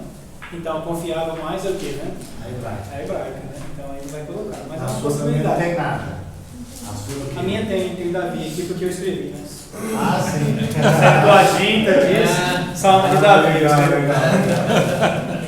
Mas na sua tradução é RA? Faze-lhe justiça, ó Deus, e pleiteia a minha causa. Contra a nação contenciosa, livra-me do homem fraudulento e injusto, pois tu és o Deus, Elohim, da minha fortaleza. Por que me rejeitas? Porque hei de andar eu lamentando sobre a opressão dos meus inimigos. Envia a tua luz e a tua verdade, para que me guiem e me levem ao teu santo monte e aos teus tabernáculos. A gente tem aqui um paralelismo de sinônimos, né? O tabernáculo ficava no Monte Santo, onde Deus habitava. E então irei ao altar de Deus, Elohim, de Deus, que é a minha grande alegria. Ao som da harpa eu te louvarei. Ó Deus, que é Elohim, Deus meu, que é Eloá, porque estás abatido a minha alma. Por que te perturbas dentro de mim? Espera em Deus, Eloá, Elohim, pois ainda o louvarei a Ele, meu auxílio e Deus meu, aqui é Eloá. Então são várias variações no nome de Deus dentro do mesmo texto, e uma forma poética, né? Bonito, né? Uma forma de chamar Deus, essas variações das grandezas de Deus, né? Do poder de Deus, né? Do poderio de Deus aqui. Então é um salmo que fala bastante isso. E a gente vai ver aqui os sentimentos do salmista, né? Novamente, a gente falou sobre isso ontem, mas versículo 2, por que me rejeitas, né? Deus rejeita alguém, né? Deus rejeita o pecado, né? Mas rejeita alguém, né? Mas a gente, né? A humanidade, né? Aqui se sente rejeitado às vezes, né? No caso dele, o que está acontecendo? O que está acontecendo com ele aqui nesse texto?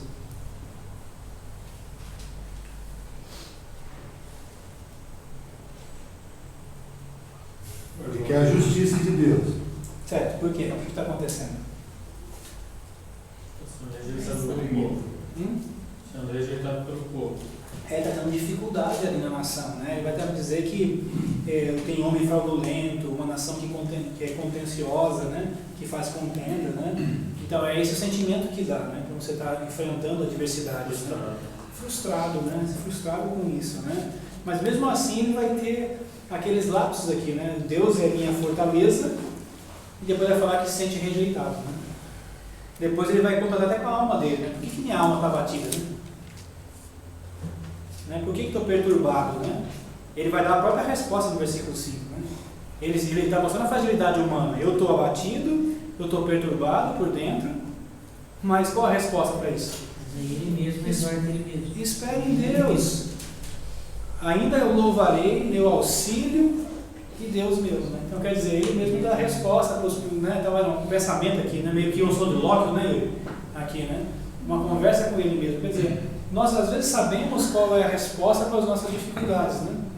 Às vezes estamos com dificuldade, estamos nos sentindo abandonado, rejeitado, estamos tendo conflitos internos por causa das coisas externas, né? Que acontecem nesse mundo, né? Mas qual é a solução? Não é Deus que realmente é o refúgio, né? Não é Deus que é a fortaleza, né? Não é Ele que realmente tem esse, é o poderoso, né? O Elohim aqui na história. Então a gente precisa fazer o quê? Louvar a Deus, esperar em Deus, confiar em Deus, né? Essas são as soluções aqui. Ser guiado por Deus, né? Novamente, toda vez que ele vai colocar o Santo Monte é para estar próximo de Deus, né? Onde Deus está habitando, né? É isso que a gente precisa mesmo, nas dificuldades, ter proximidade com Deus, né? Deixa eu falar. É interessante que muitas vezes quando a gente está orando em forma de conversa com Deus, né, automaticamente, igual esse salmo, a gente encontra a resposta nas nossas próprias palavras, né, que vem do Senhor, né? Então é bem interessante.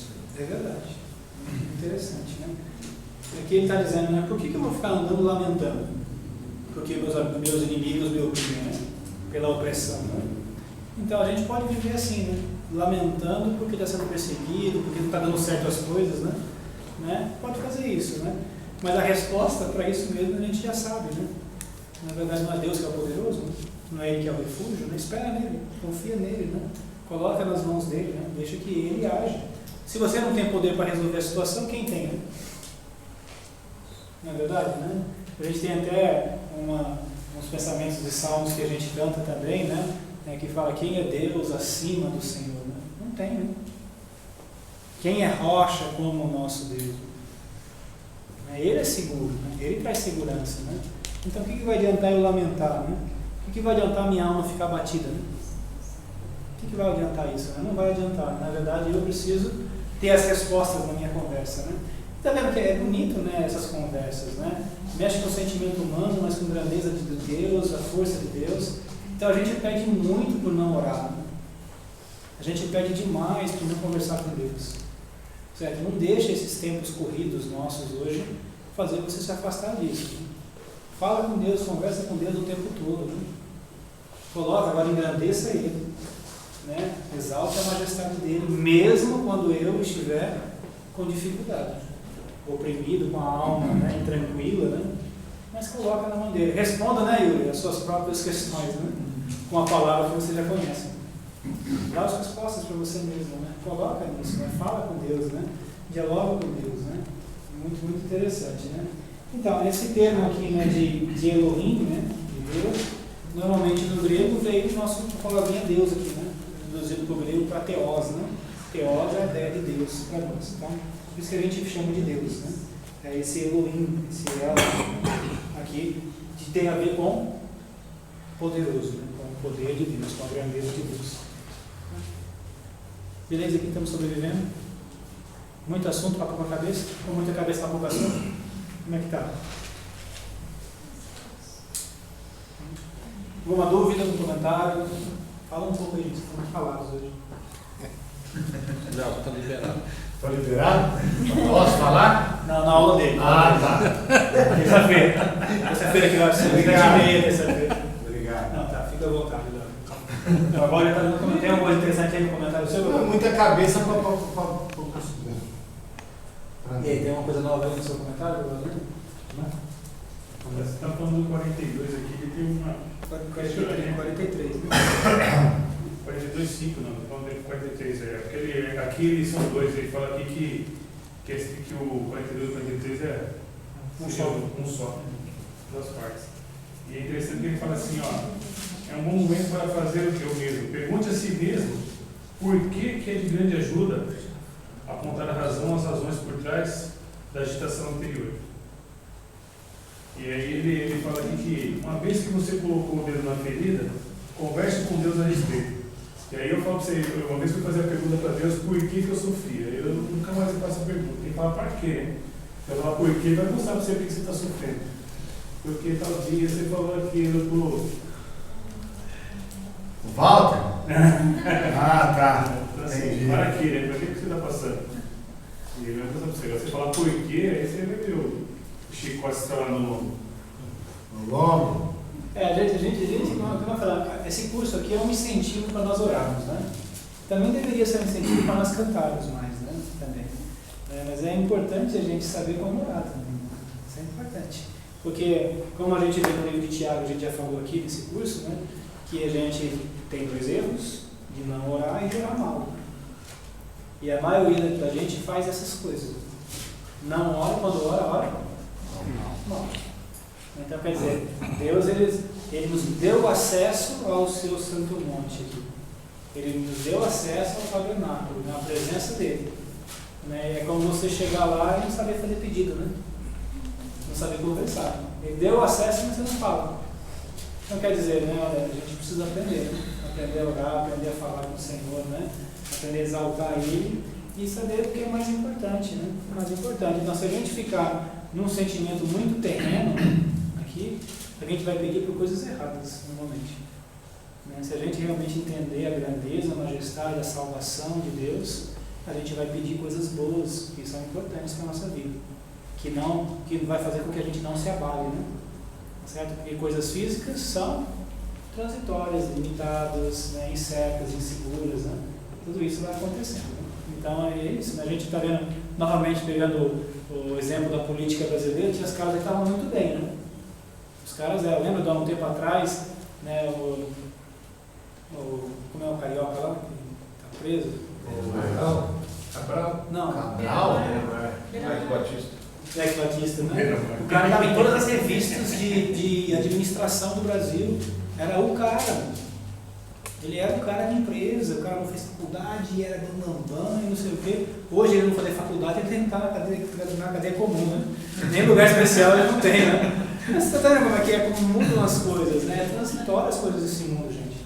É transitório. De repente você pode estar hoje, né, ser promovido, né, pegar um contrato com uma empresa diferenciada e você está lá em cima. Daqui a pouco a empresa quebra, você cai junto com ela. A pessoa, você está, você triplicou o seu rendimento por causa de um contrato com uma empresa, ela aparece um lava-jato, acabou com você. Você vai para baixo. Essas são as coisas desse mundo, né?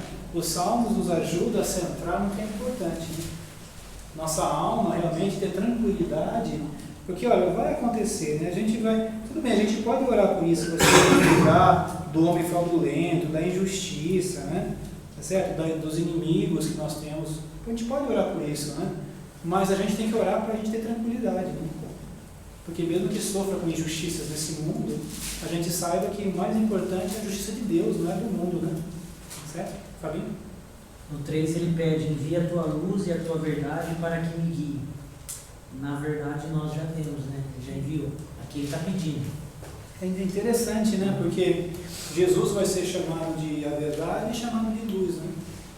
O Espírito nos guia. Exatamente. A palavra de Deus é luz e a palavra de Deus é verdade, né? Nós somos a luz do mundo e nós somos propagadores da verdade, né? Interessante. O tabernáculo hoje, onde podemos adorar o Senhor dia e noite. Então nós temos esse... É verdade. Então, muitos, se ele, né, no entendimento limitado da era mosaica, ele já está pedindo essas coisas, né? Nós hoje, muito mais de conhecimento, nós devemos usufruir delas, né? Realmente aproveitar esses sentimentos, dessas coisas, né? Então, sabe como a gente diz que, alguns diziam no passado que o homem só conseguia 10% da sua capacidade mental, agora parece que chega a 20%, né? Mas é mais ou menos isso que a gente vive no cristianismo, né? É como se o Senhor desse 100% para nós, a gente consegue viver com 1, 2, 3, quando chega a 5 também está bem, né, espiritualmente, né? A gente vive na limitação, por quê? Porque o mundo cega a gente do que é mais importante, né? O mundo cega. Eu sei que nós, novamente, é fácil às vezes falar, mas na vida pessoal é difícil. Mas é nessas conversas aqui, onde a gente vai lembrar da palavra de Deus, das respostas de Deus, a gente vai se confortando mais com a palavra do Senhor, né? A gente vai realmente aprendendo um pouco mais as coisas de Deus, né? E a gente vai ver, né, realmente o que adianta ser um lamentador, né? O que vai adiantar? Vai mudar alguma coisa no sofrimento que você tem porque está lamentando? Não vai mudar nada, só vai piorar a sua ótica, né? Você vai ficar mais centrado nisso, né? Então, é isso, né? A gente lembra no capítulo 15, por exemplo, né, de João, né? João vai falar sobre isso, né? Sobre a confiança em Deus, ela é o contrário da ansiedade, né? Então nós vivemos hoje, alguns vão dizer, até aquele autor batista, né, o Augusto Cury, tem 2 livros sobre ansiedade, né? Que diz que é o mal do momento, é a ansiedade, né? Então a ansiedade ela é justamente o contrário do quê? Da confiança, da fé em Deus, né? Então nós somos ansiosos quando estamos confiando na gente demais, quando estamos deixando Deus em segundo plano, né? Então quem vence a ansiedade, né? É fé, né? É aumentar. Então ora para Deus aumentar a fé, ora para que Deus dê mais fé para nós, né? Isso é importante. E a gente já sabe também como buscar a fé, né? Porque a fé vem por ouvir a palavra de Deus. Então quer dizer, a gente já tem a resposta na oração, né? Você já vai ter a resposta, né? Então você trabalha para isso, né? Para que você aprenda mais do Senhor, para que nós tenhamos cada vez mais fé, consequentemente menos ansiosos, né? E menos envolvidos com essa questão, essa lástima do mundo que nós temos. E tudo isso aí remete ao pleno conhecimento, né? Com certeza. Você vai exaltar a palavra de Deus, né? Sabe que as pessoas hoje têm desvalorizado isso, porque é mais fácil, sabe? Não é fácil estar aqui, que vocês estão aqui, não. Muitos de vocês cansados, eu não sei o que passou na vida de vocês hoje, não sei as tribulações do trabalho, dificuldades em casa, né? Eu não sei o que está acontecendo, né? Mas é muito mais fácil você não vir, né? É muito mais fácil fazer isso, né? Mas é na palavra que nós temos esses confortos, né? Se não for nesse esforço aqui, como é que a gente vai aumentar a fé? Né? Como é que a gente vai conhecer mais do Senhor? Né? Então, por isso que ele vai dizer, né, que a palavra de Deus, realmente, ela é mais preciosa do que qualquer tipo de ouro. Né? Não tem maior preciosidade do que a palavra de Deus. Porque é nisso, né? Nesse entendimento completo de Deus, que a gente vai aprendendo a lidar com as coisas. Lembra? Por isso que chega um cristão, perto de morrer, e ele está preocupado em confortar os que ficam. Olha a maturidade que tem, né? E Deus nos abençoe para que a gente chegue nesse ponto, né? Na verdade, olha a maturidade dele, né? Na verdade, por quê? Né? Porque está centrado no quê? Na esperança da palavra, né? A gente tem no livro de Romanos, por exemplo, que dá a ideia para nós, né, que o combustível do cristão é a esperança, né? Então, se você não tem esperança aqui na vida eterna, você vai viver como? Como qualquer um desse mundo. Né? Vai viver de uma forma mundana, né? Para você ter coisas, né? Para comprar, né? Na verdade, você é o que você tem, né? Você vai ter essa sequência. Então, se você espera realmente em Cristo a salvação, uma nova vida, né? Se você espera realmente isso, você vai viver dessa forma. Tem combustível, né? Está motivado para isso, né? Então, é importante a gente lembrar dessas questões, né? Os salmos eles vão ajudar a gente a colocar a gente no nosso lugar, né? Realmente nós somos nada, o Senhor nos exaltou, nos colocou com grande coisa, nós temos aflições nesse mundo, vamos sofrer, mas não devemos viver lamentando e sim confiando. O Senhor é o nosso refúgio, nossa fortaleza, é quem nós colocamos, né? E damos a Ele o direito, Ele é o Senhor, né? Ele é o Adonai, é Ele que controla a minha vida e eu vivo conforme a palavra dele. Então são essas coisas que é importante, né? A gente precisa, né, nos colocar numa situação certa, né? Os salmos ajudam a gente a realmente estar nesse sentido, tá? A gente também tem outras expressões no livro de Salmos, né? Algumas imagens de Deus, né? Como a gente falou já, né? O Deus é luz, o Senhor é minha luz, a minha salvação, de quem terei temor, né? Nós não valorizamos muito esse contraste de luz, né? A gente vive aqui na era de energia, né? Muitas coisas estão iluminadas, né? Para eles é muito forte isso, né? Na verdade, você apaga aqui tudo, né? Você não enxerga nada, né? A luz, ela te dá essa clareza, né? Ela dá isso para você, né? Te dá condições, né? Se eu apagar a luz aqui, eu duvido que alguém não tropece, não trompe com alguma coisa aqui. Até que a luz tromba, né? Imagina isso aí, né? Você vai tropeçar, porque você não tem condição de enxergar nada. Quando você fala que o Senhor é a luz, é o seguinte: sem Deus eu estou no apagado. Eu não consigo ver um palmo na minha frente, né? Eu mal consigo sair daqui sem me machucar. Então, Deus é trevas total. Então, Deus é a luz. Então, me dá salvação, né? Eu vou temer o que então? Você tem medo de se machucar aqui, né? Você está vendo, né? Você está vendo onde você vai? Você desvia. Meu Deus está com o pé meio aqui assim, você desvia do pé dele, passa de lado. Não estou enxergando bem, né? É essa segurança que a gente tem em Deus, né? Porque Ele nos ilumina, né? Ele nos mostra o caminho das coisas. Então, o Senhor é a luz, é a salvação, né? Esse é Deus, né?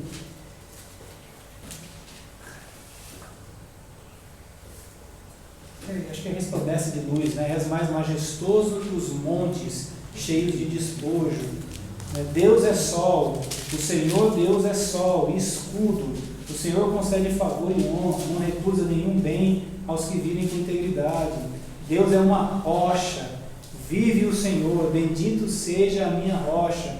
A ti eu clamo, Senhor, minha rocha. Não fiques indiferente para comigo, se permaneceres calado. Então, novamente, né, a rocha é aquela força, né, de Deus, né? Deus é algo seguro, né? É algo seguro, não é alguma coisa que não tem segurança, né? É algo que você pode confiar, né? Em Deus a gente confia, né? Ele dá essa segurança aqui, né? É força, né? A rocha é forte, é firme, né? Deus é assim, nós não, né? Nós somos às vezes meio moles, né? Não dá, às vezes sempre dá para confiar, né? Nos homens, né? Mas Deus não é assim, Deus é seguro, né? Deus realmente é firme, né? Mostra a firmeza. Não só a gente pode ver de várias formas. Uma das formas é a questão da luz, né? E resplandecer a luz, né? Certo? Então, muito bom. Vou ver mais algumas imagens. Então, Deus é um refúgio. Em ti, Senhor, me refugio. Nunca permitas que eu seja humilhado. Livra-me pela tua justiça. Ele é a minha rocha firme, o meu refúgio. Mas, para mim, bom é estar perto de Deus. Fiz do soberano Senhor o meu refúgio, né? Meu refúgio. O Senhor é um refúgio. E Deus também é uma fortaleza, segurança. Então, está com problema, corre para quem? Corre para Deus. Né? O refúgio é isso, né? A fortaleza é isso, né? Não é verdade? O que é a fortaleza? É um lugar de proteção. Ali os inimigos não atacam, né? Você está protegido pela fortaleza, né? Ferido volta para a fortaleza. Exatamente, vai para a fortaleza. Então, é o refúgio, é o lugar onde tem. Lembra que até mesmo nos israelitas, né, nos hebreus antigos, tinha algumas cidades chamadas cidades refúgios, né? Então, às vezes por um acaso acontecia algumas coisas de alguém matar um outro sem querer, né? Quer dizer, como é que sem querer, né? Não é com uma intenção de morte, aconteceu um acidente, né?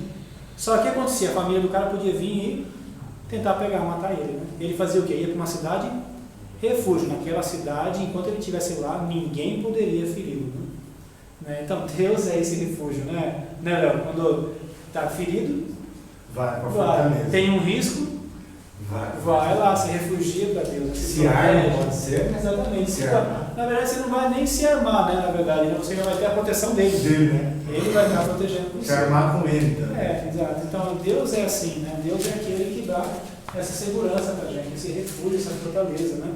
O problema é que às vezes a gente quer resolver por contas nossas, né? Até quando a gente não tem mais força nenhuma. Aí quando você não tem mais chance, aí você vai para quem? Ele é um refúgio. Ainda está certo, né? Vai mesmo para ele, vai para ele, não tem como, né? Mas a gente poderia evitar um pouquinho nosso desgaste. Mais tarde. Exatamente, né? Mas, lembra, Deus é esse refúgio, né? Essa fortaleza, essa segurança que nós temos, né? Precisamos acessar, novamente, né? Acessar Deus, essa segurança dele. Deus é um escudo e libertador, né? Eu te amo, ó Senhor, força minha. O Senhor é minha rocha, minha fortaleza e meu libertador. O meu Deus, o meu rochedo em que me refúgio, o meu escudo, a força da minha salvação, e o meu alto refúgio. Bendito seja o Senhor, a minha rocha que treina as minhas mãos para a guerra e os meus dedos para a batalha. Ele é o meu aliado fiel, a minha fortaleza, a minha torre de proteção e o meu libertador. É o meu escudo, aquele em que me refugio. Ele subjuga a mim os povos, né? Então o Senhor realmente é a proteção, né? É quem liberta, né? Quem dá essa segurança. Então várias vezes dizendo coisas parecidas, né? Então essa é a oração do salmista, né? Será que a gente ora assim também, né? Colocando Deus como essa segurança, esse refúgio, né? Senão a gente precisa, né? Precisa orar um pouco mais por isso, né? Realmente acreditando nisso, né? Na proteção de Deus, né? Deus como um protetor nosso, né? E agradecendo às vezes, né? Pela proteção que Ele nos dá, né? Por ser um libertador das coisas, né? Ainda. Já está acabando aqui já, né? Deus é o rei, Deus é o justo juiz, né? Então são algumas expressões, né? Então lembra que a gente falou sobre seu Senhor, seu poderoso, né? Ele é rei também, né? E ele é rei para sempre, sempre. Quem é esse rei da glória? O Senhor dos exércitos. Ele é o rei da glória.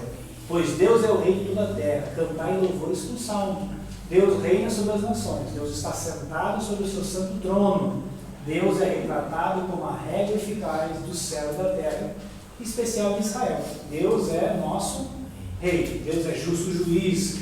Os céus proclamam a sua justiça, pois Deus mesmo é juiz. O Senhor, Deus vingador intervém. Levanta-te, juiz da terra, retribui aos orgulhosos o que merecem. É Ele quem não deixará os inimigos de seus povos serem maltratados com traição e perversidade. Ele é o advogado, o juiz que julga o mal. O juiz é, então Deus é o juiz mesmo, né? Ele é quem vai fazer a justiça, né? A palavra dele é quem faz a justiça em nossas vidas, né? Então são algumas imagens aqui desse Deus, né? Poderoso.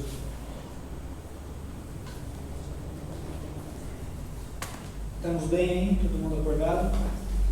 Essa sala aqui acorda mais as pessoas, né? De lá o pessoal dorme mais fácil, aqui o pessoal dorme mais firme, né? Acho que é porque o professor fica mais perto. Fica mais perto, porque não dá pra tempo. Não vai cochilar e fala alto no ouvido, né? As pessoas acham que o professor não está vendo. Eles acham que o professor não está vendo. Verdade. É o pregador do domingo também, eles acham que não está vendo. Alguém fica cego, né, lá na frente. Cegou todo mundo. Né?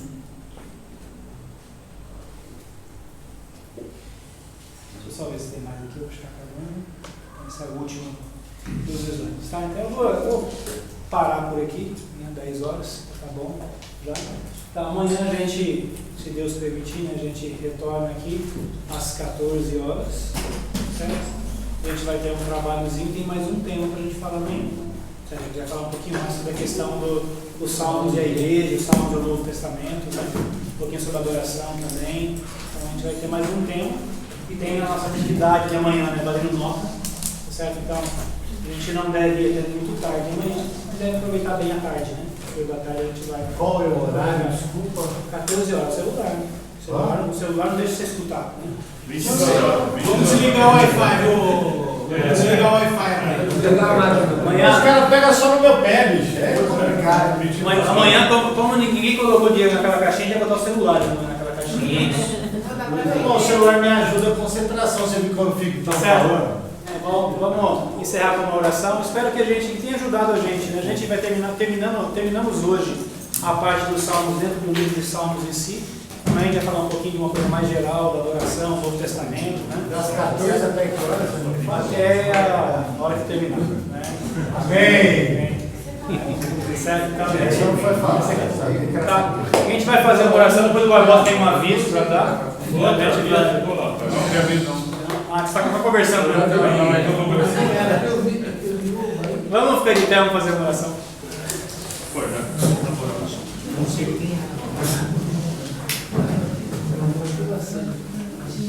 Oremos. Senhor grandioso, majestoso, agradecemos, Senhor, pelo dia que o Senhor tem nos dado, agradecemos pela sua igreja, ó Deus, pelos irmãos queridos que estão aqui, ó Pai. Obrigado, Senhor, pelos presentes, pelas bênçãos que nós temos recebidos do Senhor. Obrigado, Pai, pela sua bondade, pela sua palavra que nos instrui, pela sua segurança, Senhor. Obrigado ainda mais, Senhor, por Jesus Cristo em nossas vidas, pela salvação que o Senhor tem nos dado, Pai. Que possamos, Senhor, viver esse mundo, Pai, aproveitando, usufruindo das grandezas do Senhor. Que a cada dia mais, Pai, essa insegurança do mundo, essas coisas transitórias desse mundo não nos corrompa, Senhor, mas que possamos ser vistos pelo Senhor daí, ó Pai, como aqueles que buscam a sua palavra, que buscam o entendimento do Senhor, que louvem, que engrandeçam o seu nome, Pai. Que possamos, Senhor, também estar ajudando os nossos irmãos que não estão aqui, ó Pai, possamos de alguma forma ajudá-los a, assim como nós estamos aprendendo, ó Pai, a ter um relacionamento cada vez mais íntimo e próximo do Senhor. Possamos, Senhor, realmente a cada dia, ó Pai, com a nossa prática, ó Deus, mostrar para as pessoas a grandeza, a soberania, a majestade, a bondade que o Senhor tem. Obrigado, Senhor, por tudo que o Senhor nos faz. Pedimos que o Senhor possa nos levar em segurança aos nossos lares, nos dê um bom descanso, Pai. Assim como o Senhor tem nos dado a cada dia, que o Senhor possa, Senhor, conforme a sua vontade amanhã, nos dar mais uma oportunidade de vivermos a vida de um cristão, Pai, de mostrar esse mundo corrompido, ó Deus, que o Senhor de fato existe. Oramos agradecidos em nome de Jesus Cristo. Amém. Amém.